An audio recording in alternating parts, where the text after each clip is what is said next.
성경은 말씀합니다. 종말이 있다라고 말씀을 해요. 각 시대마다 종말이 있었습니다. 예수님께서 이 땅에 오실 때는 로마 제국이 종말이 있다라는 것은 상상도 못했을 거예요. 이 로마라는 국가가 온 세상을 다스리면서 정말 상상도 못할 권력을 누렸었는데 예수님이 오시고 얼마 지나지 않아서 로마가 끝났습니다. 예수님이 그리고 이제 승천하시면서 말씀하셨죠. 내가 분명히 다시 온다. 가서 거처를 예비하면 다시 오신다고 했는데 벌써 2000년이 지났어요. 그러니까 사람들이 이제 많이 식었어요. 아유, 주님이 오신다더니 언제 와? 이러면서 모든 사람들 땅에 마음을 두고 삽니다. 하나님 나라에 대해서 관심이 없어요. 성경은 예수님이 오시면서부터 말씀합니다. 천국이 가까웠느니라 라고 합니다. 천국이 가까웠다. 천국 복음을 증거했다라고 했는데 복음이 이 땅의 것이 복음이 아닙니다. 하나님 나라가 복음입니다. 자, 우리 먼저 말씀 살펴보고 오늘 본문으로 들어가겠습니다. 말씀 마태복음 4장 17절 보시면 주님이 이제 사역을 시작하실 때입니다. 마태복음 4장 17절 보시면 이때부터 예수께서 비로소 전파하여 이르시되 회개하라 천국이 가까웠느니라 하시더라. 회개해야 될 이유가 있습니다. 천국은 다른 말로 하면 누가복음에서는 하나님 나라가 가까웠느니라 라고 하는 거예요. 그럼 우리가 지금 살고 있는 이 세상이 하나님의 나라냐고요? 교회가 하나님의 나라냐고요? 우리 마음에 하나님이 있다고 하는데 진짜 하나님의 나라냐고요? 하나님의 나라에는 계시록에 보니까 질병이 없어요. 죽음이 없어요. 마귀가 없어요. 그런데 오늘 우리가 사는 세상은요, 하나님을 믿고 있지만 질병이 옵니다. 죽음이 옵니다. 마귀의 역사가 많아요. 그래서 우리가 지금 살고 있는 이 세상은 아무리 믿음이 있노라 해도 하나님의 나라는 아니다라는 거예요. 영적으로 이 안에 하나님의 나라를 이루는 것이지, 그래서 영적으로도 이루지 못한 사람들은 그 나라를 사모 못한다라는 거예요. 내 안에 영적으로 하나님의 나라를 이루었을 때 그때 하나님의 나라가 사모가 됩니다. 왜 그러냐 하면 그림자가 있다라는 것은 실체가 있다라는 것을 그 실체를 향해 달려가거든요. 그런데 그림자인 하나님의 나라도 내 마음에 없다면 그럼 실체인 그 하나님의 나라를 사모가 안 되는 거죠. 그래서 오늘날의 교회 안에서 보면 정말로 하나님의 나라가 있다고 믿느냐? 믿는다 그래요. 그런데 그 하나님의 나라를 위해서 우리가 무엇을 하고 있느냐? 여기에서 판가름이 납니다. 무엇을 하고 있냐고요. 하나님의 나라를 위해서 내가 무엇을 하고 있는지 이것을 한번 우리가 돌아보면서 마태복음 24장 이제 다시 본문으로 들어갑니다. 오늘 이 시간에는 예수님의 종말론 넷째 시간입니다. 마태복음 24장 11절에서 이제 예수님의 종말론에 대해서 말씀하는데 마태복음 24장 11절 한 절만 보겠습니다. 거짓 선지자가 많이 일어나 많은 사람을 미혹하겠으며. 자, 예수님의 종말론 첫째는 종말 교회의 모습에 대해서 말씀드렸어요. 종말 교회의 모습은 어떠하냐? 지금 우리가 살고 있는 시대가 종말이라고 사람들이 다 말을 합니다. 그럼 예수님이 말씀하시는데 종말 교회의 모습부터 먼저 보여주겠다라는 거예요. 세상의 모습이 아닙니다. 하나님의 관심사는 교회입니다. 먼저 교회를 깨우겠다 이 말이에요. 그래서 종말 교회 예수님이 말씀하시는데 제자들이 와서 말합니다. 제자들이 와서 예수님 저 건물을 보세요. 저 성전을 보세요. 어떻게 되겠습니까? 건물들을 가리켜 보였다라는 겁니다. 이 건물은 헤롯 성전입니다. 헤롯이 백성들에게 환심을 사기 위해서 결국에 성전을 지어주니까 백성들이 너무 좋은 거예요. 그러니까 헤롯이 완전히 백성들에게 있어서는 구세주와 같은 사람이지. 그래서 사람들의 마음을 사기 위해서 건물들을 세워주셨는데 이 건물이 46년 동안 지어진 건물입니다. 엄청나게 화려하고 웅장했다라는 겁니다. 제자들이 그래서 그 건물을 보면서 이 건물들 보세요라고 하는 게, 보세요. 예수님은 건물에 관심 있는 게 아닙니다. 그럼 이 말씀은 뭐냐 하면 종말 때에는 교회의 모습이 건물에 관심을 갖는다. 외식적인 것, 형식적인 것에 관심을 갖는다라는 거예요. 그렇게 시작하면요, 예수님을 잃어버립니다. 형식적인 것, 외식적인 것, 거기에 관심을 갖기 시작하면 진실된 예수님을 잃어버린다라는 거죠. 그리고 둘째는 여기에 따라서 이제 나오는 말씀이 있는데, 내 이름으로 많이 온다라고 했습니다. 예수님께서 내 이름으로, 거짓 선지자들이 내 이름으로 많이 온다. 그래서 보니까 많은 사람이 내 이름으로 온다라는 거예요. 마지막 때 많은 사람이 내 이름으로 온다. 이것은 이단을 말하는 게 아니다라고 했습니다. 이단이 아니고 그것보다 더 큰 것이 옵니다. 많은 사람이 내 이름으로 온다라는 것은 모든 종교의 구원이 있다라는 이런 식으로 마지막에 변한다라는 거예요. 그런데 지금 보니까 그렇잖아요. 종교다원주의를 통해 가지고 모든 종교의 구원이 있다라는 겁니다. 그러면 우리가 지금 다른 종교에도 구원이 있으면 우리 유일구원을 말할 수 없어요. 유일구원을 말하는 순간에 우리는 차별을 하게 된다라고 해가지고 처벌을 받는단 말이에요. 그래서 마지막 때에는 이렇게 차별금지법 이런 것들을 통해서 종교다원주의를 통해서 모든 종교에 구원이 있다라고 말합니다. 그런데 모든 종교에 구원이 있음을 어떻게 하면 되냐 하면요, 가능합니다. 예수님만 빼버리면 다 똑같습니다. 교회에서도 예수님만 빼버리면 다른 종교와 똑같다라는 거예요. 이 안에서 예수님의 십자가만 빼버리면 다 똑같습니다. 구약에서도 보면 주님이 말씀하죠. 10계명을 보세요. 주 너의 하나님을 섬기, 이거 율신이죠. 3계명부터 4계명까지 없애버리면 뒤에는 다 똑같습니다. 네 부모를 공경하라. 불교에서 안 합니까? 유교 사상에서 가장 저 사람들이 먼저 하고 불교 사상이 뭐냐고요? 부모를 공경하는 게 아닙니까? 도덕적인 걸 말씀하잖아요. 도둑질하지 말라, 간음하지 말라, 살인하지 말라. 그 살인은 불교가 우리보다 더 잘 지킵니다. 개미 새끼 한 마리 이 사람들 밟지 않으려고 하는 거예요. 우리는 개를 잡아먹어도 감각이 없고 느낌이 없어요. 그런데 저들은 우리보다 살인을 더 안 하면서 살아간단 말이에요. 이렇게 도덕과 윤리를 가르치는데 예수님만 빼버리면 저들하고 우리가 똑같은 종교라는 거예요. 그래서 이 사람들은 종교다원주의를 통해서 다른 종교의 구원이 있다라고 인정하려니까 우리 안에 예수님을 빼버려야 되는 거예요. 그래서 성경에 말씀하죠. 많은 사람이 내 이름으로 와서, 많은 사람이 내 이름으로 온다. 다 예수라는 구원이 있다라는 거예요. 예수라는 이름은 구원자라는 뜻입니다. 그럼 많은 사람이 예수님 이름으로 온다라는 것은 다른 종교에도 구원이 있다, 이런 거예요. 그래서 이제 이렇게 되면 어떻게 되느냐? 주님이 말씀합니다. 셋째는 돌 하나도 돌 위에 남지 않습니다. 이게 교회의 모습인 거예요. 정말 교회의 모습, 돌 하나도 돌 위에 남지 않는다. 형식적으로 가고 외식적으로 가고, 그러면 교회 안에 모든 종교의 구원이 있다고 우리가 스스로 인정하게 됩니다. 예수님 빼버리는데 다 구원이지, 다 똑같지. 그럼 넘어지는데 돌 하나도 돌 위에 남지 않습니다. 이 말씀은 형식적, 외식적 교회들은 처참하게 무너집니다. 마지막 때에 큰 교회가 무너지는 게 아닙니다. 작은 교회라고 서 있는 게 아닙니다. 형식적, 외식적을 추구하면 다 넘어집니다.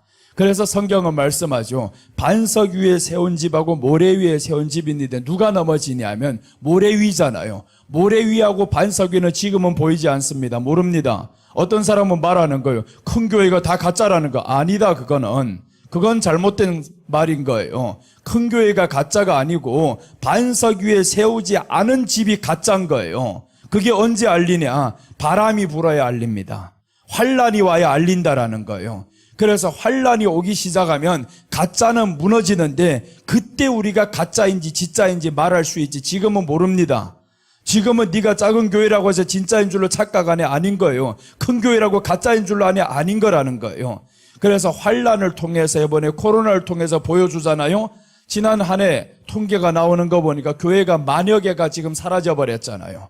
그럼 이게 뭐냐 하면 당신이 진짜로 반석 위에 세운 교회였다라면 이 어려움이 왔을 때, 바람이 불 때 더 굳건하게 서 있는 거죠. 왜 그러냐면 반석 위에 지은 집은 바람이 불 때 오히려 더 빛이 나게 되어 있습니다. 더 굳건하게 서게 되어 있어요. 그래서 마지막 때는 이 말씀은 종말 교회는 대환란이 오는데 이 환란이 올 때 형식적이고 외식적인 것 다 무너진다. 그럼 여러분 우리가 생각해 보세요. 교회당의 건물만 아니고 교회당을 유지하고 있는 교회는 저와 여러분들입니다. 신명 성전들인 거예요. 그럼 교회당이 무너진다라는 것은 그 안에 교회를 주축하고 있는 우리가 가짜였다 이 말이죠. 우리가 외식적이고 형식적이었고 그러니까 무너진다라는 겁니다. 그래서 바람이 불 때는 무너짐이 심하리라 라고 말씀하는데 마태복음 7장 27절 한번 보겠습니다. 마태복음 7장 27절 보면 비가 내리고 창수가 나고 바람이 불어 그 집에 부딪힘에 무너져 그 무너짐이 심하니라. 무너짐이 심하니라 라고 했습니다. 바람이 불 때 창수가 날 때 그럴 때 이 사람들이 무너지는데 코로나라는 자그마한 바람이 불기 시작하니까 사람들이 무너지기 시작하잖아요. 교회를 나오지 않는데 교회 나오지 않으면 너 그러면 모임의 장소에 안 갔냐고요? 똑같이 갔습니다. 처음에는 사람들이 교회 모임의 장소라고 안 간다고 시장도 안 간다 그러더니 언제부터인가 시장 마음대로 다니고요. 어이구 가지 않는 곳 어디 있습니까? 다 가면서 유독 교회만 안 간다는 거예요. 이게 뭐냐면 너는 바람 불 때 반석이 아니었다라는 것을 보여줍니다. 그래서 하나님이 마지막 때는 갈라낸다라잖아요. 알곡과 쭉정이를 하나님이 갈라내시는데 쭉정이는 바람이 불면 알리는데 가라지라 그럽니다. 가라지하고 알곡이 처음에는 다 똑같이 한 밭에서 자라고 있어요. 가라지는 뭐 다른 곳에 있는 게 아니라는 거예요. 가라지도 그 한 밭에 있고 알곡도 그 한 밭에 같이 서 있는 거예요. 누가 더 돋보이느냐? 가라지가 더 돋보인다라는 겁니다. 알곡보다 가라지가 더 잘 보입니다. 더 많은 것을 하니까 가라지가 자기가 진짜인 것처럼 하는 거예요. 그래서 오늘 본문 말씀이 거짓 선지자에 대해서 주님이 설명합니다. 자, 이래서 종말 교회의 모습을 먼저 보여주는 겁니다. 종말 교회는 이렇게 형식적, 외식적인 걸 추구한다. 그리고 내 이름으로 많이 온다라고 했습니다. 교회 안에는 예수님이 사라진다 이 말이에요. 유일 구원이신 예수님 사라지고 그 다음에 셋째는 이렇게 되면 처절하게 무너진다. 다 무너진다라는 거죠. 둘째는 교회를 통해서 보여주셨다 하면 이제는 세상을 통해 보여줍니다. 세상에 하나님의 종말적인 징조를 보여주는 거예요. 그 첫째가 전쟁이 일어난다라고 했습니다. 많은 곳에서 전쟁이 일어나는데 민족이 민족을, 나라가 나라를 치겠고라고 하는데 전쟁이 일어납니다. 자, 몇 년 전부터 전쟁이 계속 일어났었는데 지금처럼 이렇게 국지전은 일어나지 않았습니다. 러시아하고 우크라이나는요, 지금 엄청난 국지전입니다, 이게. 미국이 이라크를 쳤던 거하고 게임이 안 됩니다, 이거는. 왜 그러냐면 미국은 한 달 안에 정복시킬 때 어느 나라도 동조하는 나라가 없잖아요. 그런데 이번에 러시아가 저기를 쳤다라는 것은요, 미국이 동조를 하고 있죠. 저 유럽이 저기를 동조하고 있죠. 그러니까 이제 중동에서 러시아를 돕고 있잖아요. 이거는 마지막 대환란, 세계 대전쟁이 일어날 것을 미리 보여준 거예요. 왜 미리 보여줬냐면 깨어있는 사람들 위해서 깨어나라고요. 이런 것을 보면서 어디까지 왔다라는 걸 알아라는 거예요. 그래서 이번에 겨울 내로 종전시키겠다 이런 말씀들이 많이 지금 돌고 있는데 이런 것들은 뭐냐 하면 아직 끝은 아니다라는 거예요. 아직 끝은 아닌데 왜 아니냐? 하나밖에 없습니다. 하나님이 인칠자를 찾아야 되니까. 그래서 모든 것을 바람을 잡고 있는 거예요. 인칠자들만 오면 바로 끝내버리고 주님이 오십니다. 그래서 우리가 빨리 인칠자라는 건 누구냐 그러면 여러분 여기에서 중요합니다. 인칠자가 누구냐? 내가 성령에 인침받은 거 어떻게 알 거냐? 내가 예수님 사랑하는 마음이 있으면 그 사람은 인침 받은 사람입니다. 성령에 인침받고 성령에 충만하고 이 나타나는 증거가 뭐냐? 내 안에 예수님을 향한 기쁨이 있고 예수님 생각할 때 사랑이 되는 거예요. 그게 성령 충만한 사람이지. 뭔 나타나는 현상 가지고 내가 병자를 고쳤어요. 뭔 큰일을 했어요. 성경에 에베소 교회가 처음에 책망을 받습니다. 7교회가 계시록 안에 나오죠. 그런데 주님이 말씀합니다. 네가 처음 사랑을 버렸다라는 거예요. 여러분 여기에서 놀라운 사건이 있습니다. 초대교회가 가장 성령에 충만한 교회입니다. 그 초대교회를 향해서 주님이 말씀하는 거예요. 처음 사랑을 버렸다. 이 말씀은 뭐냐면 네가 이제는 예수님보다 일을 더 사랑하는 거예요. 자, 먼저 에베소 교회를 한번 봅니다. 계시록 2장 1절에서 7절까지 말씀인데, 이 계시록 에베소 교회는 초대교회를 대표합니다. 자 보세요. 에베소 교회 사자에게 편지하라. 오른손에 있는 7뼈를 붙잡고 7 금촛대 사이를 다니시는 이가 이르시되, 예수님이 지금 교회 사이를 다닙니다. 초대교회를 사이를 다녔잖아요. 핍박이 있을 때, 순교할 때 다녔단 말이에요. 교회를 지켰습니다. 자, 그러니까 어떤 현상이 나냐면 이제 2절 3절 보는데, 2절 보면 내가 네 행위와 수고와 네 인내를 알고 또 악한 자들을 용납지 아니한 것과 자칭 사도라 하되 아닌 자들을 시험하여 거의 거짓된 것을 네가 드러낸 것과, 자 얼마나 좁습니까? 자 보세요. 이 내용을 네 행위와 수고와 네 인내를 안다라는 거. 이러면 믿음이 있어요, 없어요? 대단한 믿음이죠. 행위가 있죠, 수고가 있죠, 인내가 있죠. 악한 자들을 교회 안에서 용납 안 합니다. 들어오지 못합니다. 진리만 살아있어요. 자, 이렇게 되는데 놀라운 사건이 있습니다. 3절 넘깁니다. 또 네가 참고 내 이름을 위하여 견디고 게으르지 아니한 것을 아노라. 이 정도면요 책망할 게 없습니다. 이 정도면 책망할 거 없어요. 대단하잖아요. 야, 예수님 이름 때문에 견뎠어요. 게으르지 아니하고 일을 했습니다. 4절 보세요. 뭐라고 말씀을, 이게 중요합니다. 4절 보시면 그러나 너를 책망할 것이 있나니 너희 처음 사랑을 버렸느니라. 이렇게 열심히 했는데, 이렇게 잘 믿었는데 처음 사랑 버렸다라는 거예요. 그럼 이 말씀이 뭐냐면 처음 사랑은 누구예요? 예수님이에요. 예수님이 베드로에게 물었었죠. 네가 이 모든 사람들보다 나를 더 사랑하느냐? 그래서 세워진 게 교회입니다. 교회는 베드로가 전한 이 말씀 위에 지금 교회가 세워지는데, 어떻게 해서 세워졌냐면 모든 사람들보다 내가 예수님을 더 사랑합니다. 그 고백 하에서 지금 세워지는데 내 양을 먹이라 했어요. 내 양을 먹이라. 이게 목양이 아닙니까? 이게 교회가 아니냐고요. 이게 교회인 거예요. 교회의 탄생은 예수님을 사랑하며 왔습니다. 그런데 이제 보세요. 예수님 사랑은 빠진 채 행위가 있었죠. 수고가 있었죠. 믿음이 있었죠. 진리를 분별했었죠. 다 좋았는데 누구를 향한 사랑이 없어졌냐? 주님을 향한 사랑이 없어진 거예요. 일은 열심히 하는데 주님이 사랑이 안 되는 거예요. 충성하고 봉사하고 인내하고 핍박받고 다 잘하는데 내 믿음 때문에 핍박받는 거예요. 우리는 믿음 때문이 아닙니다. 예수님 때문에 핍박받는 거예요. 그래서 성경이 말씀하는 거예요. 너희가 나의 이름으로 인하여 박해를 받으라고 했지. 언제 믿음이라고 했어요? 믿음이라는 건요, 우리 아니고도 믿는 사람들 많아요. 천주교도 믿음이라 그럽니다. 불교도 믿음이라 그러고 알라도 믿음이라 그럽니다. 다 믿음인 거예요. 그러나 성경은 말씀합니다. 너희가 나로 인하여 박해를 받는다라는 거예요. 예수님의 이름 때문에 박해를 받았을 때 그럴 때 기뻐하라라고 했는데, 그래서 우리가 믿음 때문에 살려고 하는 사람들 많아요. 예수님 이름 때문에 살아야 된다라는 겁니다. 예수님 이름 때문에 오늘도 예배드리고 내가 지금까지 지켜왔던 그 믿음이 아닌 거예요. 믿음의 생활 때문에 드리는 게 아니라는 거예요. 그래서 우리는 예수님의 이름 때문에 이걸 바꿔야 됩니다. 그래서 너희 참 사랑을 버렸느니라 라고 해서, 그럼 어떻게 했냐? 타락합니다. 초대교회가 타락했잖아요.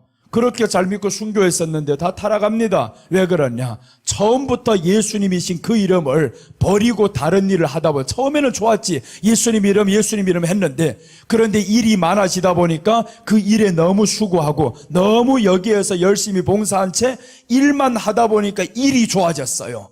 언제부터인가 일이 좋아졌지? 그 일을 시키신 예수님을 빼고 일만 좋아진 거예요. 그래서 오늘 말씀하죠. 네 행위와 수고와 인내를 내가 안다. 일은 열심히 했다. 그런데 처음 사랑을 버렸다라는 거예요. 너희 처음 사랑을 버렸다. 그래서 이것을 회개하라는 겁니다. 5절 보시면 그러므로 어디서 떨어졌는지를 생각하고 회개하여 처음 행위를 가지라. 자 보세요. 행위가 있었다고 했는데 처음에 칭찬해 보면 행위가 있다고 했습니다. 가장 먼저 행위였는데, 그런데 보세요. 회개하여 처음 행위를 가지라. 그럼 여러분, 우리 행위가 무엇이어야 됩니까? 예수님을 사랑하는 행위를 먼저 가져야 된다라는 거죠. 이 행위를 회개하라는 거예요. 예수님을 사랑하지 못하고 다른 행위를 나타내고자 했던 건 회개를 하라, 이 말인 거예요. 그래서 말씀 안으로 들어가면 회개의 본질이 다릅니다. 도덕적으로 예수님 빠져버리면요, 회개 다 똑같습니다. 예수님만 빠지면 모든 회개가 다 똑같아요. 도덕적인 것, 윤리적인 것, 이런 것만 회개하는데 예수님이 들어가면 회개의 내용이 달라진다라는 거예요. 예수님을 사랑하지 않고 하는 모든 것은 죄다라는 겁니다. 그래서 책망을 받았어요. 그리하지 아니하고 회개하지 아니하면 내가 네게 가서 네 촛대를 그 자리에서 옮기리라. 결국 초대교회는 옮겨졌습니다. 옮겨졌잖아요. 그 자리에서 그렇게 잘 믿었었는데 예수님을 향한 그 사랑을 회복하지 못한 거예요. 교세는 커졌는데 예수님을 향한 사랑이 회복하지 못했어요. 그럼 무너짐이 심하게 됩니다. 그래서 이제 우리가 주님을 향한 사랑을 가지고 세상을 보면 되는 거예요. 세상은 지금 전쟁이 일어납니다. 마지막 때는 전쟁이 많이 일어난다고 했는데 지금 전쟁이 일어나고 있죠. 그리고 둘째가 있습니다. 둘째가 있는데 지진이 일어난다라고 했습니다. 기근이 일어난다. 많은 곳에서 기근이 일어난다라고 했는데 지금 기근이 옵니다. 코로나가 끝날까 싶으니까 오늘 보니까 BA.2.75라고 다시 오는데 기존 오미크론의 3.2배가 전파력이 강한데 한국에서 첫 확진자가 발견됐어요. 오늘 아침에 인천공항을 통해서 첫 확진자가 발견이 됐고요. 8월 달이 되면 저 목동 이대 교수가 지금 30만, 40만 명까지 올라갑니다. 이렇게 말해요. 그래서 방역 정책을 다시 세워야 됩니다. 끝납니까? 기근이 계속 오고 있어요. 그런데 이 기근은 마지막 때 말하는 기근하고 조금 다른 거예요. 이 기근 속에서는 사람을 무차별하게 죽이지는 못합니다. 그런데 전쟁이 크게 일어난 그 기근은 그때는 정말 많은 사람들이 죽어요. 그래서 우리가 마지막 때 기근이 올 때면 하나님의 철저한 보호가 있어야 되는데 누구를 보호하냐면 나를 사랑하는 자가 나의 사랑을 입으며, 여러분들 이 성경을 많이 읽었었죠. 하나님의 사랑을 입는 자가 누구냐 하면 교회 다니는 사람이 아닌 거예요. 그래서 교회 열심히 다니면서 하는 사람 아닌 거예요. 성경은 말씀합니다. 나를 사랑하는 자가 나의 사랑을 입으며 라고 말씀하는 거예요. 그래서 우리는 예수님을 사랑하는 믿음으로 가야 된다는 겁니다. 일도 좋고 모든 게 다 좋습니다. 예수님을 사랑하는 것이 가장 우선이다라는 거예요. 그러면 우리가 하는 모든 일에 예수님 사랑하는 마음으로 일을 해봐봐요. 그럼 그 일이 잘 되나 못 되나 어떻겠어요? 항상 기쁘지.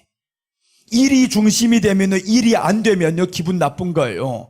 마음이 우울한 거예요. 근데 일이 중심이 아니라 그 일을 내가 누구 위해서 하느냐? 예수님 위해서 하는 거예요. 예수님 위해서 하다 보니까 이제는 그 일이 잘 되든 안 되든 여기하고 상관없어요. 예수님 때문에 기뻐한다. 그래서 우리들의 믿음이 마지막 때에는 일이 중심이 아니라 이제는 예수님의 중심으로 빨리 돌아와야 되는데 그것을 주님이 말씀하는데 처음 사랑을 잃어버렸으니까 어디서 떨어졌는지 생각하고 회개하라는 거예요. 자, 그래서 오늘 이렇게 둘째까지 왔습니다. 지진도 많이 일어납니다. 기근이 지금 온 세상에 지금 임하고 있어요. 물가는 계속 올라가고 있죠. 생산자 물가도 지금 또 역대 최고치로 올라가고 있습니다. 그러면 우리가 소비자 물가도 같이 올라갈 수밖에 없어요. 다 올라가는데 물가를 잡으려고 하니까 지금 모든 어려운 사람들 다 죽게 생겼어요, 지금. 그래서 지금 그걸 살리려고 하다 보니까 정부에서 25조 원을 투입해가지고 비탄감해주라 이러고 있잖아요, 또. 그러니까 이런 게 다 왜 그래? 모든 게 다 맞아요. 정책이 맞아요. 그러나 지금 이게 무엇을 보여주냐 하면 마지막 때임을 보여준다라는 거예요. 이제는 기근이 이렇게 올 때면 물가 상승은요 불가피한 일입니다. 다 되는 거예요. 그 다음에 셋째, 어제 말씀드렸는데 대환란 때 일어날 일을 말씀드렸어요. 대환란 때 일어날 일은 9절에서 말씀드렸는데 9절에 보니까 너희를 환란에 넘기겠고 라고 말씀을 했어요. 대환란 때 일어날 일, 환란에 넘깁니다. 그게 언제냐면 7년 대환란의 시작입니다. 7년 대환란의 시작이 되면 우리가 환란에 넘겨집니다. 그건 차별금지법하고 다릅니다. 차별금지법이 통과되면 우리가 진리를 전합니다. 진리를 전하면 감옥에 가죠. 벌금을 하고. 그러나 죽지는 않습니다. 그러니까 그것 때문에 대환란이 왔다 이렇게 말하면 안 되는 거예요. 만약에 우리가 차별금지법이 통과됐어요. 그럼 대한민국에는 모든 목사님들이 이건 아니야 해가지고 복음을 전했단 말이에요. 예수님 외에 다른 데 구원이 없습니다. 그런 목사들만 다 쳐가지고 감옥에 넣었어요. 성도들도 제2, 제3의 목사가 또 나오는 거예요. 그래서 초대교회 보니까 12제자의 수준과 7집사의 수준이 똑같습니다. 스데반이 그래서 베드로가 순교하기 전에 스데반이 순교하잖아요. 그게 뭐냐면 집사의 수준과 이 사람들이 수준이 어떻게 똑같아지냐면 예수님을 사랑하는 마음의 수준, 이게 똑같다라는 거예요. 물론 성경적인 지식은 같을 수는 없어요. 목사가 아는 것과 성도가 아는 것 어떻게 같겠어요? 그러나 예수님을 사랑하는 마음은 똑같아야 됩니다. 그래서 이제 스데반이 가장 먼저 순교를 하잖아요. 이 말씀은 뭐냐면 집사나 성도나 수준이 똑같아진 거예요. 이제는 예수님을 사랑하는 수준. 그럼 보세요. 목사들만 다 없애버리면 될 줄로 알았는데 제2 집사가 나오고 제3의 집사가 나오고 이 사람을 넣으니까 또 나오고 넣으니까 또 나오고, 그럼 감옥이 없어. 이제는 감옥에 들어갈 감옥만 가득 만들어야 됩니다. 그러니까 아직은 아니다라는 거지. 아직은 아니다. 차별금지법이 통과가 돼도 아직은 대환란의 시작이 아니다라는 거예요. 그런데 우리가 복음을 위해서 살려고 하는 사람들은 이때 이제 하나님이 갈라내는 거죠. 계속 점점 갈라낸다. 그래서 이제 코로나를 통해서 절반을 갈라내고, 차별금지법이 통과되면 또 그때 절반을 갈라내고, 다 뽑힙니다. 그러면 가짜들은 바람이 한번 불면 다 넘어갑니다. 자, 그래서 이제 셋째까지 오는데, 셋째는 환란이 임합니다. 환란이 이렇게 임하게 되어 있고요. 그리고 이제 9절 한번 보죠. 9절 보면 환란에 넘기리니 했었죠. 그리고 너희를 죽이리니 너희가 내 이름 때문에 모든 민족에게 미움을 받으리라 라고 했어요. 미움을 받습니다. 미움을 받아요. 환란에 넘겨지는 이유가 왜 그러냐면 오직 예수님만 전하니까 미움을 받는 걸. 여러분, 우리가 마음에 예수님만 사랑하다 살면요, 미움받습니다. 자녀들에게도 가족들에게도 미움을 받습니다. 예수님이 분명히 말씀하시죠. 내가 이 땅에 정말 불을 던지러 왔는데 가족 안에 5이 있어요. 며느리가 시어머니를 미워하고 시어머니가 며느리 미워하고 부모가 자식 미워하고. 왜 그러냐면 예수님밖에 없어요. 온 가족이 그래서 마음이 하나면 미워하는 사람 없어요. 근데 내가 예수님만 사랑한다 그러고, 여러분 아들이 만약에 올림픽 지금 나갔어요. 올림픽에 나갔는데 그날이 주일날인 거예요. 근데 우리 아들이 유일하게 그 올림픽 금메달 리스트에 들어갈 수 있는 이런 실력이란 말이에요. 그럼 여러분 같으라면 주일날에 올림픽 경기를 한다고 하면 해라고 하겠어요? 하지 말라고 하겠어요?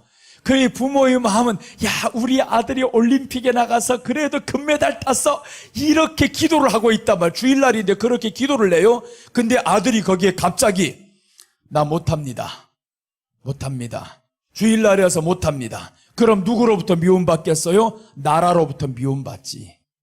이렇게 융통성이 없네. 믿는 게 꼭 그렇게 믿어야 되냐? 부모들도 지금까지 평생을 너를 위해서 기도하면서 살아왔는데 그걸 순간 포기해버렸어요. 그럼 미움 받겠냐고 안 받겠냐고요. 그런 사람이 있었습니다. 실제로 저 프랑스에서 그런 사람이 있었어요. 올림픽에 나갔는데 달리기 경기를 하는데 이 친구가 지금 100m 달리기에는 1등인 거예요. 무조건 나가면 1등인데 그날따라서 주일날이 걸린 거예요. 그래서 이 친구가 포기합니다. 야, 뉴스에서 때리고 난리가 났어요. 뭔 저런 사람이 있냐고. 꼭 이렇게 믿어야 되냐고. 그래서 그 다음날에 이제 200m 출전을 하는데 이거는 희망이 조금 낮아요. 100m 달리는 사람은 100m만 딱 우승할 수 있는 거기입니다. 더 못 달려요. 200m 나갔는데 동메달을 땄어요. 조금 사람들이 마음이 바뀌기 시작한 거예요. 오, 세상에 동메달을 따다니 상상할 수 없는 일이 있어? 그렇게 해서 이제 다음날이 또 오는데 400m 나가는 거예요. 400m는 아예 희망 없습니다. 그런데 400m를 달리는데 이 친구가 100m 속도로 200m 또 달리는 거예요. 감독이 놀라버린 거예요. 이놈이 미쳤나 지금? 망치려고 작심을 했나? 그래서 감독이 나서가지고 천천히 막 하는데 듣지도 않는 거예요. 100m 달리듯이 계속 달리는데 200을 달렸어요. 200을 달리다니 뭐 남들과 차이가 많잖아요.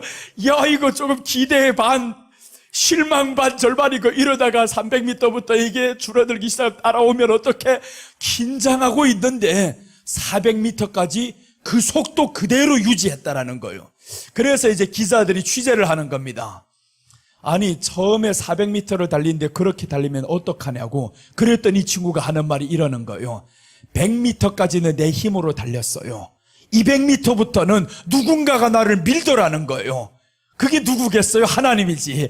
그래서 하나님이 밀어가지고 달렸다라는 거예요. 그래서 이 사람이 마지막에 하나님께 영광 돌린다. 이렇게 이제 끝납니다. 그 올림픽에서. 야, 그 장면을 보면서 참 얼마나 감동이에요. 여러분, 우리가 예수님 믿을 때 처음의 순간을 정말 내 힘으로 달렸어요. 그 순간을 다 포기하면서 영광 누릴 수 있는 거 포기하고, 그런데 하나님이 더 큰 영광을 주잖아요.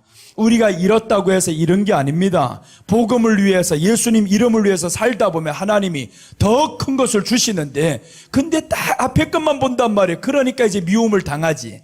그래서 성경에 말씀하죠. 모든 민족에게 미움을 받으리라. 예수님 위해서 살다 보니까 미움을 받아. 심지어 부모들이 미워하는 거예요. 내가 예수님 믿어가지고 우리 부모들 제일 미워했습니다. 나를. 예수님 믿어서 미워했지. 아니, 마누라 데리고 온다는 게 어디 가서 장애인을 데리고 오지. 그러니까 우리 부모가 제일 미워했는데요, 15년이 지나고 나니까 제일 좋아하더라고요. 15년이 지나 오늘에는 지금 보니까 우리 부모들이 너무 좋아해요. 그래서 우리가 하나님의 말씀대로 가다 보면 부모들이 미워하고요, 친구들이, 형제들이 미워하고 조롱합니다. 그러나 예수님 이름 때문에 가는 길이 확실하다면, 그럼 주님이 반드시 너에게 미워했던 이 사람들로부터 다시 사랑을 받게 만들어요. 놀라게 만들고. 그래서 여러분, 우리가 한번 예수님 위해 달려봅시다. 달리면 되는 거예요. 모든 민족에게 미움을 받으리라 라고 했는데 핍박을 받습니다. 셋째는 죽임을 당합니다. 너희를 죽이리니 라고 했었잖아요. 순교자가 많이 일어납니다. 대환란이 오면 순교자가 일어나는데, 그 순교자는 누가 되냐 하면요, 666표를, 짐승표를 받지 않는 사람은 순교자가 되는 거예요. 그럼 그때 우리가 짐승표를 받으면 하나님이 천국 못 간다라고 합니다. 여러분, 우리는 이렇게 천국 가는 줄 알고 있어요. 주 예수를 믿어라, 그리하면 너와 내 집이 구원을 얻으리라고 했죠. 그러니까 믿기만 하면 천국 가는 줄로 압니다. 맞습니다. 믿기만 하면 갑니다. 그런데 믿는 사람은 666표를 짐승에게 경배 안 합니다. 여기까지 와야지. 마지막은 거기까지 가는 거예요. 지금은 짐승표가 없으니까 주여 믿습니다 이렇게 해가지고 갔어요. 근데 마지막 때는 그 믿음을 무엇으로 보여주나? 야고보서에서 말씀합니다. 믿음을 보여주는 것은 행함으로 보일지니라라고 했어요. 그 믿음을 증명하는 게 행함이란 말. 그 행함은 바로 우리 안에 선한 행동을 하는 게 아닙니다. 가장 큰 행함은 예수님 이름 때문에 적그리스도 경배 안 한다. 이게 행함인 거예요. 그래서 우리 행함은 선한 행동, 남에게 착한 행실을 보여주고, 이게 행함이 아니라는 거예요. 행함이라는 것은 예수님을 사랑하는 것을 보여주는 것, 이게 행함입니다. 근데 언제부터인가 이제 보세요. 그게 다 없어졌어요. 그래서 우리가 무조건 착한 행실을 보여주면 되는 거예요. 누구 나를 욕하면 참아야 되고요, 억울한 일 당하면 당해야 되고요, 고소당하면 나는 고소도 못하고요. 이게 착한 행실 알고 믿는 사람들 얼마나 손해보고 살았냐고요. 이 사람들은 고린도전서하고 로마서 보지도 않아 그렇습니다. 로마서에서 보면 송사를 하라고 했습니다. 억울하게 당하지 말라고 했어요. 그런데 믿는다고 해서 무조건 억울하게 당하는 게 이게 믿음인 줄로 알고 있어요. 믿음은 예수님을 사랑하는 게 믿음인지 저를 사랑하는 게 믿음이 아니라니까요. 그러니까 사람들이 자꾸 믿음을 무엇에 비교하냐면 내가 저 사람을 위해서 희생하는 게 믿음인 줄로 알고 있어요. 예수님을 사랑하는 게 믿음입니다. 다윗이 왜 믿음이라고 인정받냐면요, 하나님의 이름을 못 오가는 저 인간이 나왔어요. 골리앗이 나왔단 말이에요. 그러니까 그것을 죽이는 게 믿음인 거예요. 그때 당시 다 믿지 않습니까? 다 믿지. 누가 하나님의 이름을 안 믿어요? 사울도 믿었지. 제사 드리려고 했지. 다 믿었습니다. 그런데 하나님의 이름을 모독하는 골리앗을 죽이러 나갔냐고요. 그게 못하는 거예요. 그런데 다윗 하나가 나옵니다. 다윗 이 한 사람이 골리앗을 죽이려 가는데 오직 그 한마디 때문입니다. 이 개 같은 놈이 어디서 지금 하나님의 이름을 모독해? 하나님의 군대를 모독해? 그러니까 내 힘으로 못 이겨요. 내 힘으로 보니까 골리앗을 어떻게 이깁니까? 사울에게 가니까 말씀하죠. 내가 나가겠습니다. 사울은 현실적인 사람입니다. 아주 도덕적이고 철학에 강하고, 이러니까 이 사람은 딱 보니까 나도 못 이기는 것을 네가 무슨 수로, 이게 벌써 계산이 되거든요. 계산 딱 해보니까 그래도 나가겠다고 하니까, 그래 그럼 좋다. 내게 있는 투구를 줄게, 내게 있는 갑옷을 줄게, 창을 줄게. 이렇게 해가지고 줘보니까 하나도 맞지를 않아요. 다 벗어 던지잖아요. 다 벗어던져. 이게 뭐냐면 세상에 스펙이 필요 없습니다, 이 말인 거예요. 왕이 주는 투구는 스펙이 아닙니까? 갑옷이 스펙이 아니냐고요. 예수님 이름을 믿는 데 있어서는, 사랑함에 있어서는 스펙이 필요 없다라는 거예요. 그 스펙 가지고 이기는 게 아닙니다. 그러나 우리가 그 믿음도 있고 스펙도 있으면 더 좋지. 그건 더 좋은 거예요. 사도 바울과 같이. 그렇다고 스펙이 다 필요 없다는 거 아닙니다.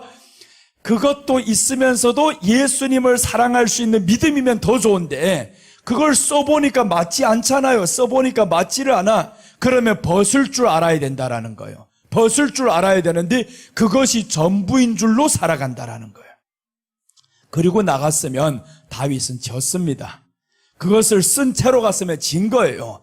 그런데 그것을 벗을 줄 알잖아요. 그게 위대한 겁니다. 우리에게 불필요한 것 딱 오잖아요. 내가 보기에는 대단히 좋은 거예요. 유익한 거예요. 그러나 영적으로 불필요한 거면 그것은 몸에 맞지 않는 게 아닙니다. 전쟁터에 나가 싸움에 맞지 않는 거예요. 영적인 싸움에 맞지 않는 거라면 벗어야 되는데, 내게는 지금 당장에 필요한 거예요. 야, 사울이 내게 이렇게 창을 하사했어. 사울이 군복을 줬어. 이게 굉장히 사람들에겐 자랑이죠. 왕이 하사했다고 자랑입니다. 그러나 그 자랑이 몇 참 가냐. 그것대로 가지고 갔으면 죽었습니다. 골리앗을 죽이긴커녕 네가 죽었다. 그래서 이 사람이 나아가는데 보세요. 오직 이기는 방법 하나잖아요. 내가 만군의 여호와 이름으로 나가노라 라고 하면서 물맷돌 딱 들고 나가잖아요. 지팡이를 들고 나가잖아요. 무기는 물맷돌과 지팡이입니다. 지팡이는 하나님의 말씀이 아닙니까? 그 지팡이로 지금까지 싸워서 이겼단 말이에요. 이 맹수도 이겼고, 그러니까 지팡이가 있어야 된다. 그 다음에 물맷돌입니다. 공격용이죠. 우리가 공격용이라는 건 뭐냐면 말씀이 있을 때 준비하는 게 있어야 된다라는 거예요. 최선을 다해야 된다. 말씀만 있다고 해가지고 최선을 다하면, 하지 않으면 안 된다는 거. 그래서 물맷돌 하나만 쓰는데 5개를 줍는 거예요. 하나만 써버렸잖아요. 5을 왜 줍겠냐고요. 하나면 되지. 하나님이 말씀을 믿는데 하나면 하나님이 죽일 수 있지. 그렇게 해도 되는데 5을 줍는 거예요. 5을 줍는다. 이 말은 최선을 다했더라라는 겁니다. 예수님을 사랑함에 있어서는 최선을 다해야 된다. 그래서는 죽이리니라고 했는데 우리에게 마지막에 최후에 선택할 수 있는 기로에 섭니다. 이제 그때 우리가 어디를 선택하냐는 거예요. 예수님을 선택하면 저들이 살려줍니다. 그게 바로 우리가 마지막 시행하는 666표를 받고 매매를 하는 거예요. 먹고 살려고 지금 합니다. 그래서 오늘날에 먹고 살려고 하지 말라는 거예요. 마태복음 6장 32절과 31절과 32절 봅시다. 자, 보시면 마지막 때를 지금 보여주는 말씀인데, 이 말씀 거서 2000년 전에 그런 하나의 신앙적인 말로만 전해서 안 되는 거예요. 자, 보시면 그러므로 염려하여 이르기를 무엇을 먹을까, 무엇을 마실까, 무엇을 입을까 하지 말라. 자, 걱정하지 말라고 했죠. 무엇을 먹을까, 마실까, 입을까. 이건 언제냐면요, 마지막 때를 주님이 염두에 두고 하시는 말씀인 거예요. 마지막 때. 자, 6장 이전에 4장부터면 다른 성경에 보면 마태복음 3장 12절을 한번 봐요. 어떤 놀라운 사실이 나오냐면, 지금 보는 거 이제 6장을 봤었죠. 3장에서 뭐라고 말씀하냐면, 손에 키를 두고 자기 타작마당을 정하게 하사 알고고 모아 곳간에 두르고 쭉정이는 꺼지지 않는 불에 태우시리라. 처음부터 심판의 말씀을 전하는 겁니다. 심판의 말씀을 전한다. 그래서 심판에 따라서 나오는 말씀들이 제자들을 부르는 거예요. 제자들을 불러 너희들 심판받으면 안 돼. 그래서 제자들에게 마지막 때의 일을 가르쳐 주잖아요. 오늘 마태복음 24장은 제자들에게 마지막 때 일어날 일. 그럼 오늘날의 제자들은 누구냐 하면 우리를 놓고 말합니다. 사람들이 이렇게 말씀해요. 아니 2000년 전의 일인데, 성경은 베드로전서에서 말씀합니다. 주의 날은 하루가 1000년 같고 1000년이 하루 같고 순식간에 갑니다. 우리가 보기에 2000년이죠. 주님이 보시기에는 영원합니다. 처음부터 마지막 때가 주님 보시기에는 다 동일한 날인 거예요. 동일한 날. 그런데 우리는 보니까 이게 오래전의 일인 거예요. 주님은 지금 말씀하는데 심판 때를 지금 먼저 보는 거예요. 왜 그러냐면 영원하면요, 주님은 출발이 여기인 것 같이 아닌 거예요. 창세기는 그저 나타날 때의 출발에 불과합니다. 창세기와 계시록은 주님 앞에서 보면 하나의 선상에 있는 거예요. 그래서 하나의 선상, 여기부터 여기까지 다 보이는 거예요. 근데 우리가 유한한 인간은 그게 보이지 않는단 말이에요. 유한한 인간은 여기에 있으면 여긴 거예요. 앞도 보이지 않고 미래도 뒤도 보이지 않고 다 안 보이는 거예요. 그러니까 우리는 내일 돼봐야 오늘 일이 어떻게 될지 아는 거고. 그러니까 주님이 하신 말씀은 처음부터 보세요. 심판에 대해 말씀하잖아요. 쭉정이는 꺼지지 않는 불에 태우시리라. 이렇게 엄중한 말씀을 합니다. 13절 내려가 보세요. 이제 보니까 이때 예수께서 갈릴리로부터 요단강에 이르러 요한에게 세례를 받으러 가시니, 자 보세요. 이 말씀을 선포하고 요한에게 세례를 받으러 간다라는 거예요. 죽으러 가는 거죠. 내가 죽음을 선포하러 왔다 이겁니다. 세례와 침례가 뭐냐면 죽음을 선포하는 겁니다. 로마서 6장 3절과 4절에 이 말씀에 대한 해석이 나옵니다. 세례가 뭐냐? 침례가 뭐냐? 한번 보세요. 무릇 그리스도 예수와 합하여 세례를 받은 자는 우리는 그의 죽으심과 합하여 세례를 받은 줄 알지니라. 그의 뭐라 했어요 지금? 죽으심과. 세례는 그의 죽으심을 말씀하는 거예요. 예수님이 죽는다. 이게 세례인 거예요. 침례고. 그래서 이렇게 죽는다. 죽기 전에 뭐라는 거예요 지금? 사람들에게 심판한다. 이걸 말씀하고 그 다음에 죽음을 보여주는 거예요. 그리고 제자들을 부릅니다. 이제 뒤에 가서 제자들을 부르는 순서들을 한번 보라니까요. 이게 예수님이 일하신 순서들을 보면 정말 신기하게 자신이 선행을 아래 와서 가르쳐 주려고 한 게 아닙니다. 처음부터 심판한다. 이걸 가르쳐 준 거예요. 자, 이제 다시 한번 오늘 본문으로 돌아와 봐요. 이렇게 해서 주님이 죽으심을 가르쳐 주셨고 심판에 대해서 말씀하셨고, 이제 본문에 돌아오시면 이제 이 중간 거 다 생략하고 죽인다 이 말이에요. 마지막 때 죽인다. 그러면 순교자들이 많이 일어납니다. 진짜인 사람들이 많이 일어나요. 그럼 누가 진짜가 될 거냐 이거죠. 오늘날에 진짜로 가지 않는 사람은 내일의 진짜가 될 수가 없어요. 지금의 가라지가 되는 사람은 가라지는 알곡으로 바뀔 수가 없는 거예요. 알곡은 계속 알곡입니다. 이 알곡이 지금 익지 않았을 뿐이지. 그래서 어떤 사람이 그래요? 가라지가 알곡으로 바뀔 수 있지 않냐고. 못 바뀝니다. 가라지는 알곡으로 바뀌지 않습니다. 알곡이 알곡인 거예요. 근데 알곡이 자라야 된단 말이에요. 이 알곡이 자라서, 그래서 성경에 말씀하죠. 그리스도의 장성한 분량에 이르기까지 충만하라고. 장성한 분량에 이른다. 그래서 말씀을 듣고 아멘으로 나아가는 사람은 알곡인 거예요. 내가 아무리 봐도 주여 믿음이 없는 것 같아요. 믿음 없는 사람 왜 여기 와 앉아 있어요? 그러니까 알곡인 거예요. 그러나 우리가 왜 내가 이렇게 알곡인데 나타나는 게 없냐고요? 마음에는 늘 때로는 답답하기도 하고 뭐 문제가 생각하면 캄캄하고 왜 그러냐고요? 말씀이 적어서 그래요. 말씀이 충만하면 이길 수 있습니다. 예수님이 왜 이겼냐면 말씀이 머리부터 발끝까지 다 말씀이에요. 말씀 자체인 거예요. 제자들이 왜 이겼냐면 말씀이 임하니까 이겼더라고요. 제자들이 그래서 성령 받아가지고 이긴 줄로 알고 있어요. 야, 성령만 받으면 이겨? 성령을 누가 받는지도 알지도 못하고. 제자들이 예수님이 부활하신 다음에 40일 동안을 같이 계시면서 말씀을 들었던 거예요. 예수님으로부터 말씀을 들었고 말씀이 있는 바탕에 성령님이 임하는 거지. 자, 이제 물이 포도주로 바뀐 기적을 보면요, 항아리, 빈 항아리가 몇 개 있다고 했어요. 6개 있다고 했죠. 그런데 거기에다가 물을 어디까지 채우라고 합니까? 아구까지 채우라고 하죠. 상식 같으면 이래야 됩니다. 너 혼자 채우려면 힘드니까 절반만 채워. 그것도 하나만 채워. 이래야 되는데 6 항아리를 아예 다 채워버리라는 거예요. 그때 역사가 일어나요. 물이 채워지면 그때 그 물을 가지고 갈 때 성령님이 역사하는 거예요.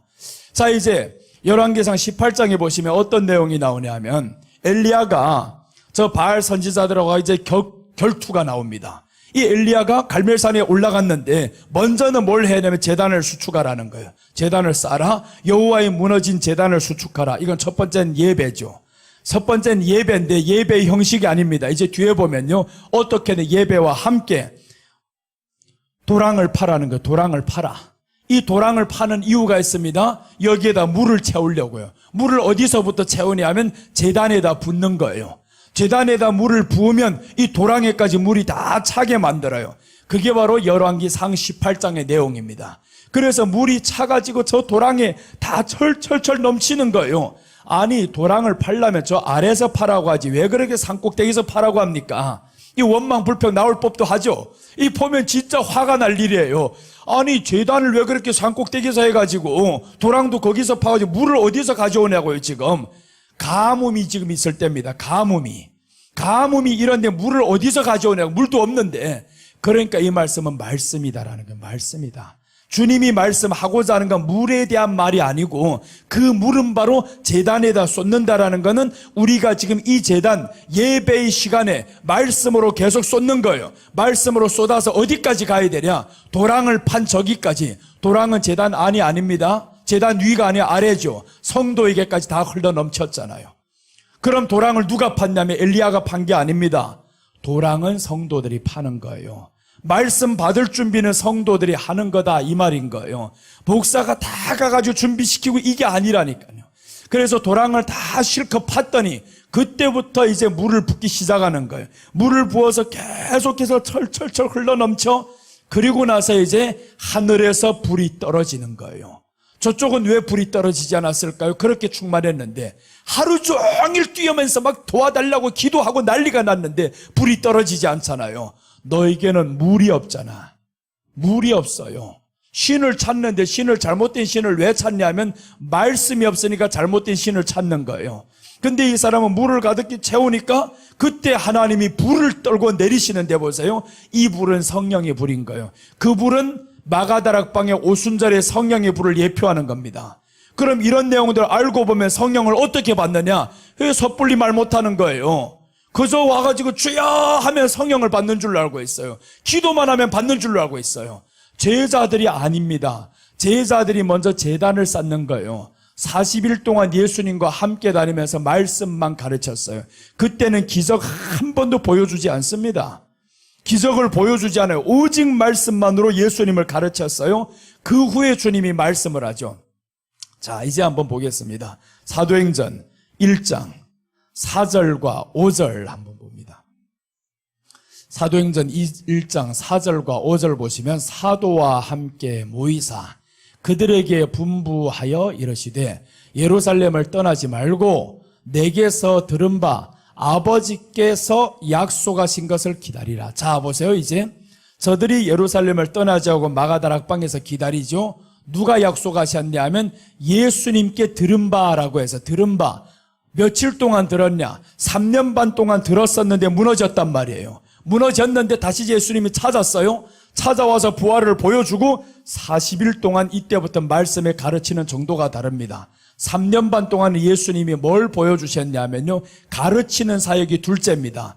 내가 하나님이다. 내가 그리스도다. 이 사역을 보여주는 거예요. 사람들에게 와서. 그래서 예수님이 마태복음 16장 16절에서 시험 보잖아요. 사람들이 나를 누구라 했을 때 너희가 나를 누구라 하느냐? 주는 그리스도시요 살아계신 하나님의 아들입니다. 이게 바로 기적을 통해서 저들이 고백한 거예요. 아무리 따라다니면서 보니까 사람이 할 수 없는 기적이거든요.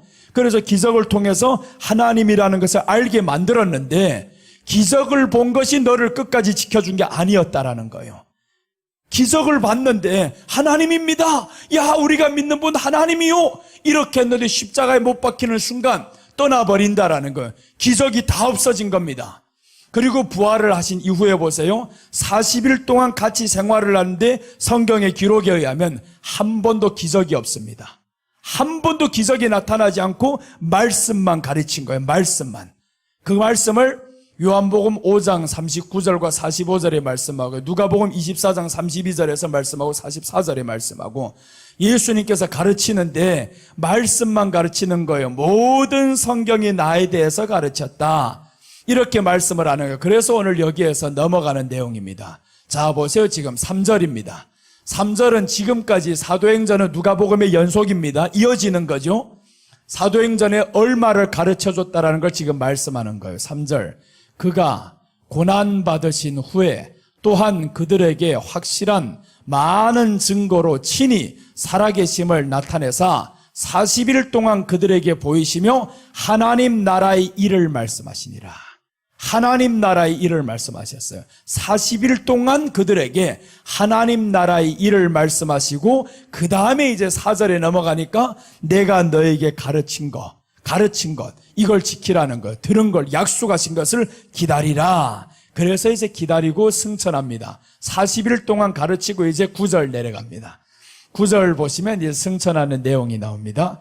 이 말씀을 마치시고 그들이 보는데 올려져 가시니 구름이 그를 가리어 보이지 않게 하더라. 이제 승천하셨죠. 40일이 지나서 부활 후 40일 후에 이제 승천하셨어요. 10절 보시니까 저들이 봅니다. 올라가실 때 제자들이 자세히 하늘을 쳐다보고 있는데 흰 옷 입은 두 사람이 그들 곁에 서서 11절 재림에 대한 약속입니다.